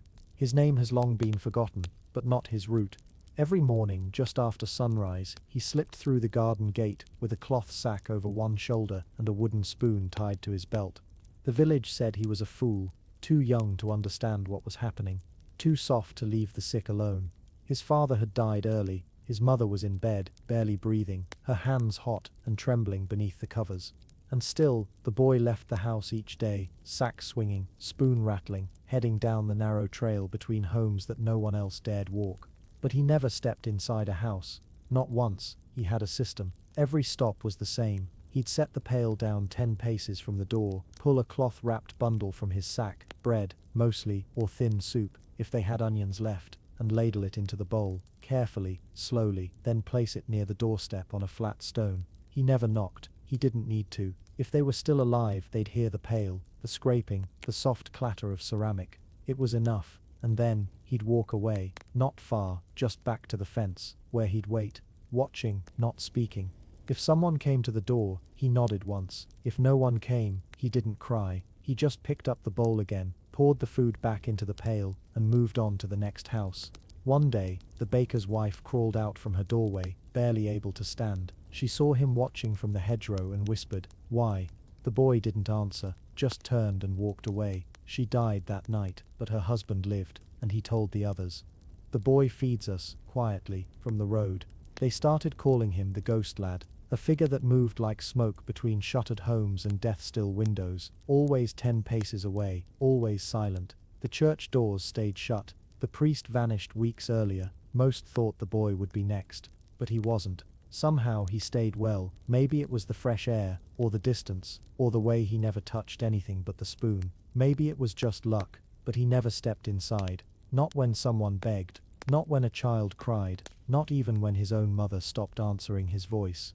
He fed her too, poured soup into a cup, and set it just outside her door, waited an hour, then checked to see if it was empty. Sometimes it was, sometimes not. He never asked questions. He didn't scream when the house went quiet, didn't rush inside to say goodbye. He just kept feeding the others, quietly, from the edge of the plague. By the time winter came, the village had thinned. Half the homes stood empty, most of the names were gone, but he still walked his route, still dragging that pail, still stopping 10 paces away, still watching, waiting, hoping someone would open the door, not for thanks, not for company, just to prove they were still alive. The prayer that closed the gate. They didn't close the gate out of panic. They closed it after prayer, not the frantic kind, not shouted or wailed, but quiet, even like the slow closing of a book. One last line whispered beneath the breath, as if hoping heaven might still be listening.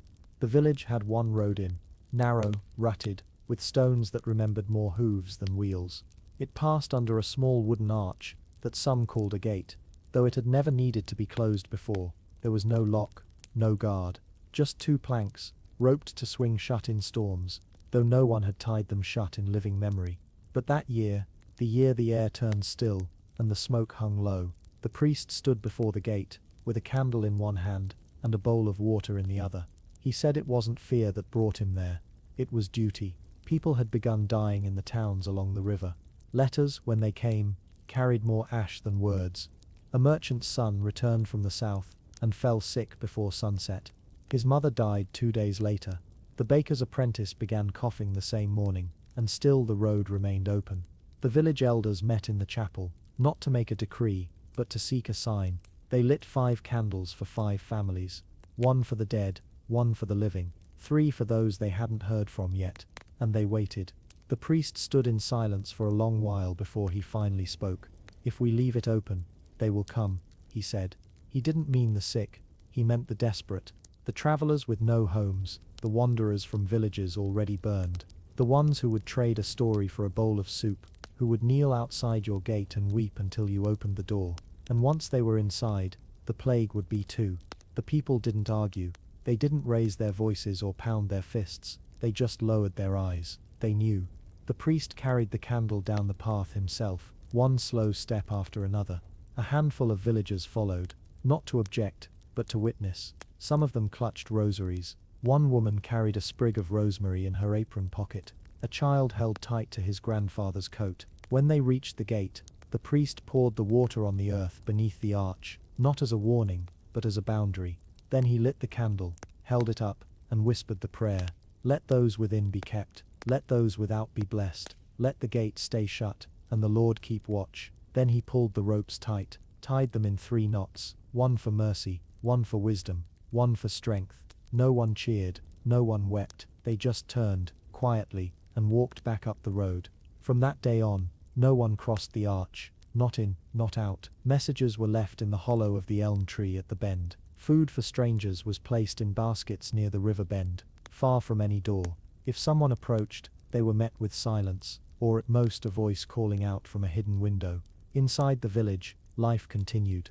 Slower, quieter, sharper around the edges. They still rang the bell for births and deaths, but only once. They still baked bread, but left it cooling on the windowsill longer than usual. No one visited after sunset, no one opened the gate. Months passed, then seasons. Some fell ill anyway, not many, fewer than most, and when the spring rains came, washing the roads clean again, the villagers gathered once more at the chapel. They untied the ropes, the knots had held firm. The candle's stub was still there, melted down to nothing. Wax pooled on the stone like a forgotten tear.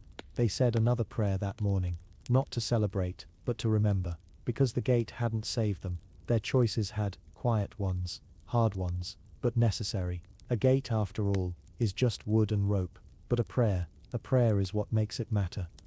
Markets full of regret. At first the market stayed open, that was the mistake. People still needed onions, salt, bread, soap, if they could find it. And even as whispers of plague rolled in from the coast, even as rumors of swelling and sudden deaths crept into every conversation, the market stalls remained, humming, haggling, packed shoulder to shoulder. Some said the danger was exaggerated. Some said it was all in God's hands. Others simply couldn't afford to believe it. They had goods to sell, mouths to feed, debts that didn't pause for pestilence. So they went. They stood beneath the canvas awnings and bartered over apples with bruises, chickens in cages, smoked fish wrapped in yesterday's cloth. They passed coins from hand to hand, spoke too closely, tasted grapes before they bought them, and the fleas listened. They were in the folds of the merchant's cloak, in the sack of wheat handed from one buyer to the next, in the fur of the rat that skittered unnoticed beneath the table where a butcher carved meat too slowly, too sloppily, too near his coughing apprentice. If you walked through the market in late summer that year, you'd hear a sound that didn't belong, not the chatter or the bartering, or even the bells of the chapel in the distance. It was the coughing, soft at first, then sharper. It came from the boy holding the basket of figs, from the man refilling water jugs, from the old woman trying to sell eggs who hadn't blinked in some time. But still, they stayed, because markets were life, until they weren't. The first death came quietly, a vendor who didn't open her stall, then 2, then 5. The barrel maker slumped behind his wares. The baker's wife collapsed by the well. A goat, left untied, wandered the square for 2 days before anyone bothered to take it home. Then came the closures, too late. The stalls emptied, not because of rules or proclamations, but because there were fewer hands left to open them. The square grew silent, save for the flutter of abandoned cloth in the breeze, the squeak of an untended wheel, and the caw of birds that had never feared humans before. And when it was finally over, months later, when the plague had passed through like a wind made of knives, no one returned to that market square the same. If they returned at all, some villages tore the whole place down, burned the stalls, dug up the stones, refused to speak the name of the grocer who coughed too long, or the child who touched too many sacks of grain.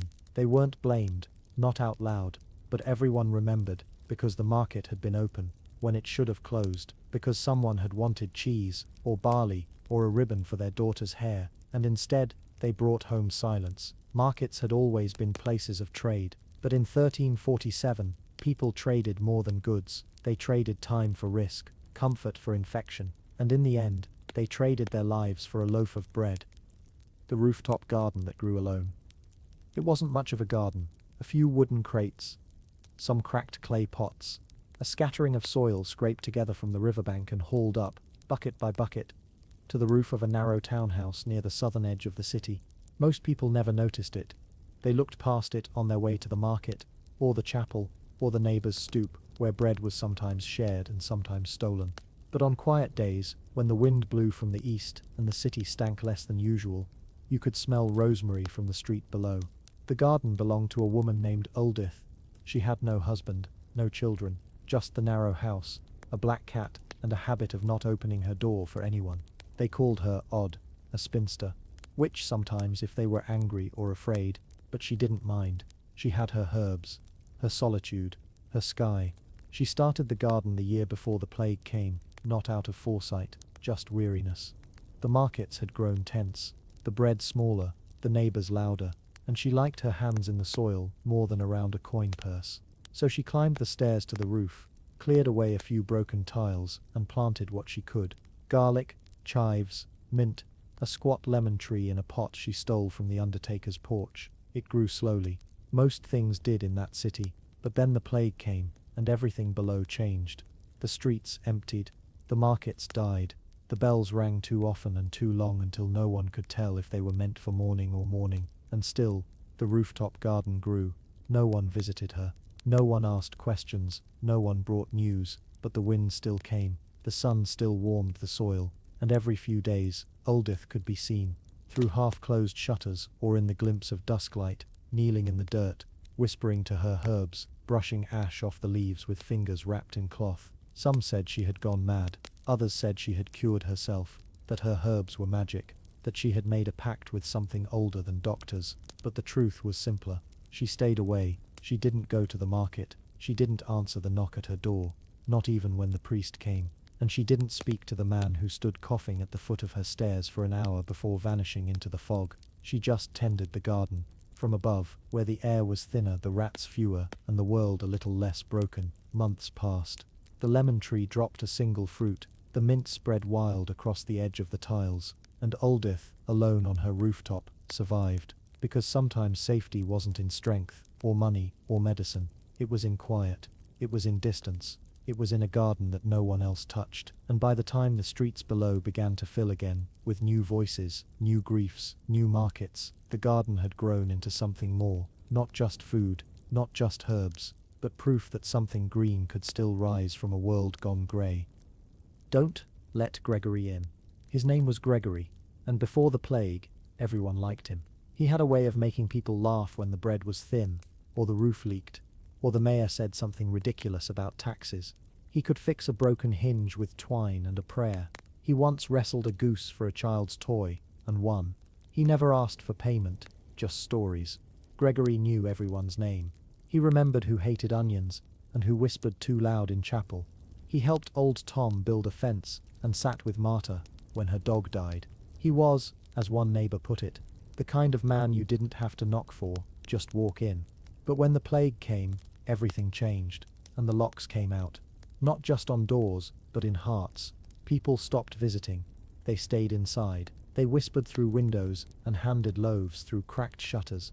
And Gregory, dear, cheerful Gregory, disappeared for a time, until one day he came back.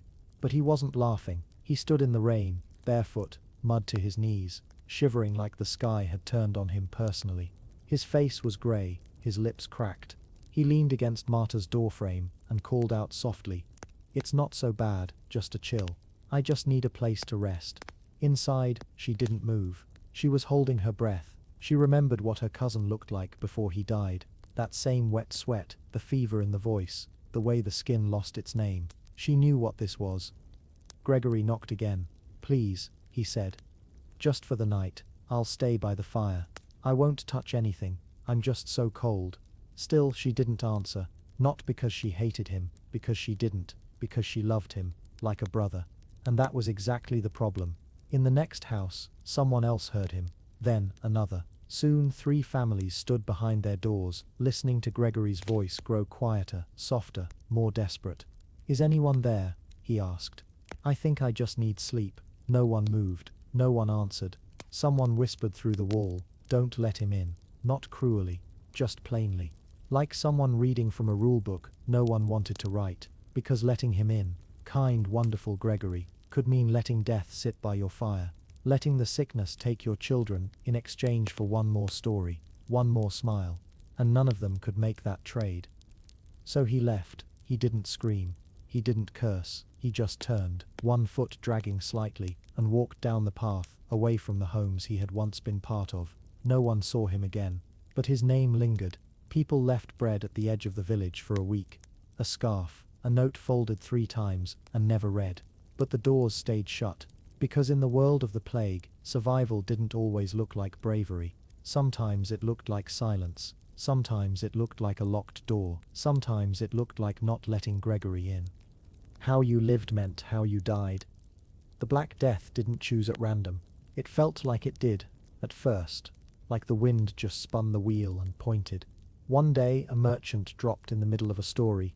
The next a child slipped away during breakfast. A nun praying in perfect health at sunrise collapsed before the bells rang noon. But in the long quiet that followed, in the ruined towns, in the villages with too few voices, in the monasteries where only half the candles were ever lit again, a pattern began to show itself. It wasn't about who was strongest. It wasn't about who prayed hardest. It was about how you lived. If you wandered, you risked the breath of strangers. If you lingered in markets, in churches, in places where voices mingled and hands brushed, you played a game you didn't know had rules. If you fed the sick without care, if you took one step too far inside a grieving household, if you believed that closeness still meant comfort, you paid. But if you stayed still, if you held your breath when the coughing passed your door, if you planted onions instead of leaving for more, if you lit your fire early and let no one borrow your flame, then maybe, just maybe, you saw spring again. Survival wasn't glorious. It wasn't noble. It was lonely. It was heavy. It meant saying no when your heart said yes. It meant watching a friend wave from the road and not waving back. It meant keeping your gate shut and your soup to yourself. And it meant carrying guilt like a blanket, every day, through every quiet morning that others never got to see. Some lived on hills and watched the valleys burn. Some stayed behind stone walls while their neighbors were carried out wrapped in sheets. Some bathed when others didn't. Some boiled their clothes, or trusted cats, or spoke to no one for weeks. And yes, some just got lucky. The wind blew another way. The flea found another coat. The visitor knocked at a different door. But most of the time, it wasn't luck. It was 1,000 choices no one could see but you. Each choice invisible, each one hard, each one boring, careful, quiet, and that was how you lived.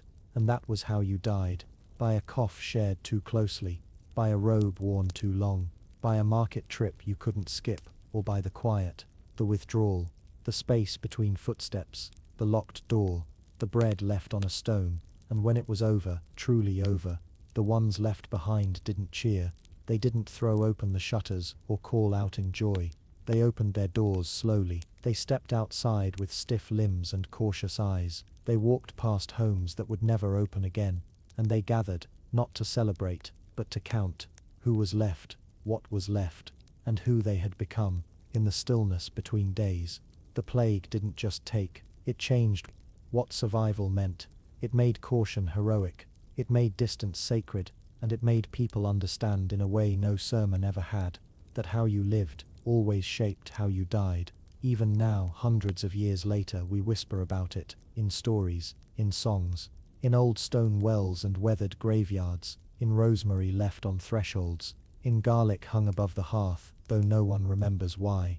Because the Black Death didn't just end, it settled in memory like dust, and those who outlived it, they didn't forget, they just lived a little softer, a little quieter, a little farther apart, and sometimes that was enough. Thank you for joining me through these 40 soft, strange chapters of survival. If you listened to even one, I hope it brought you a little stillness, a little space, and maybe even a quiet sense of being further from the noise. Now rest, traveler. The gate is shut, the candle is out, and the wind carries only silence.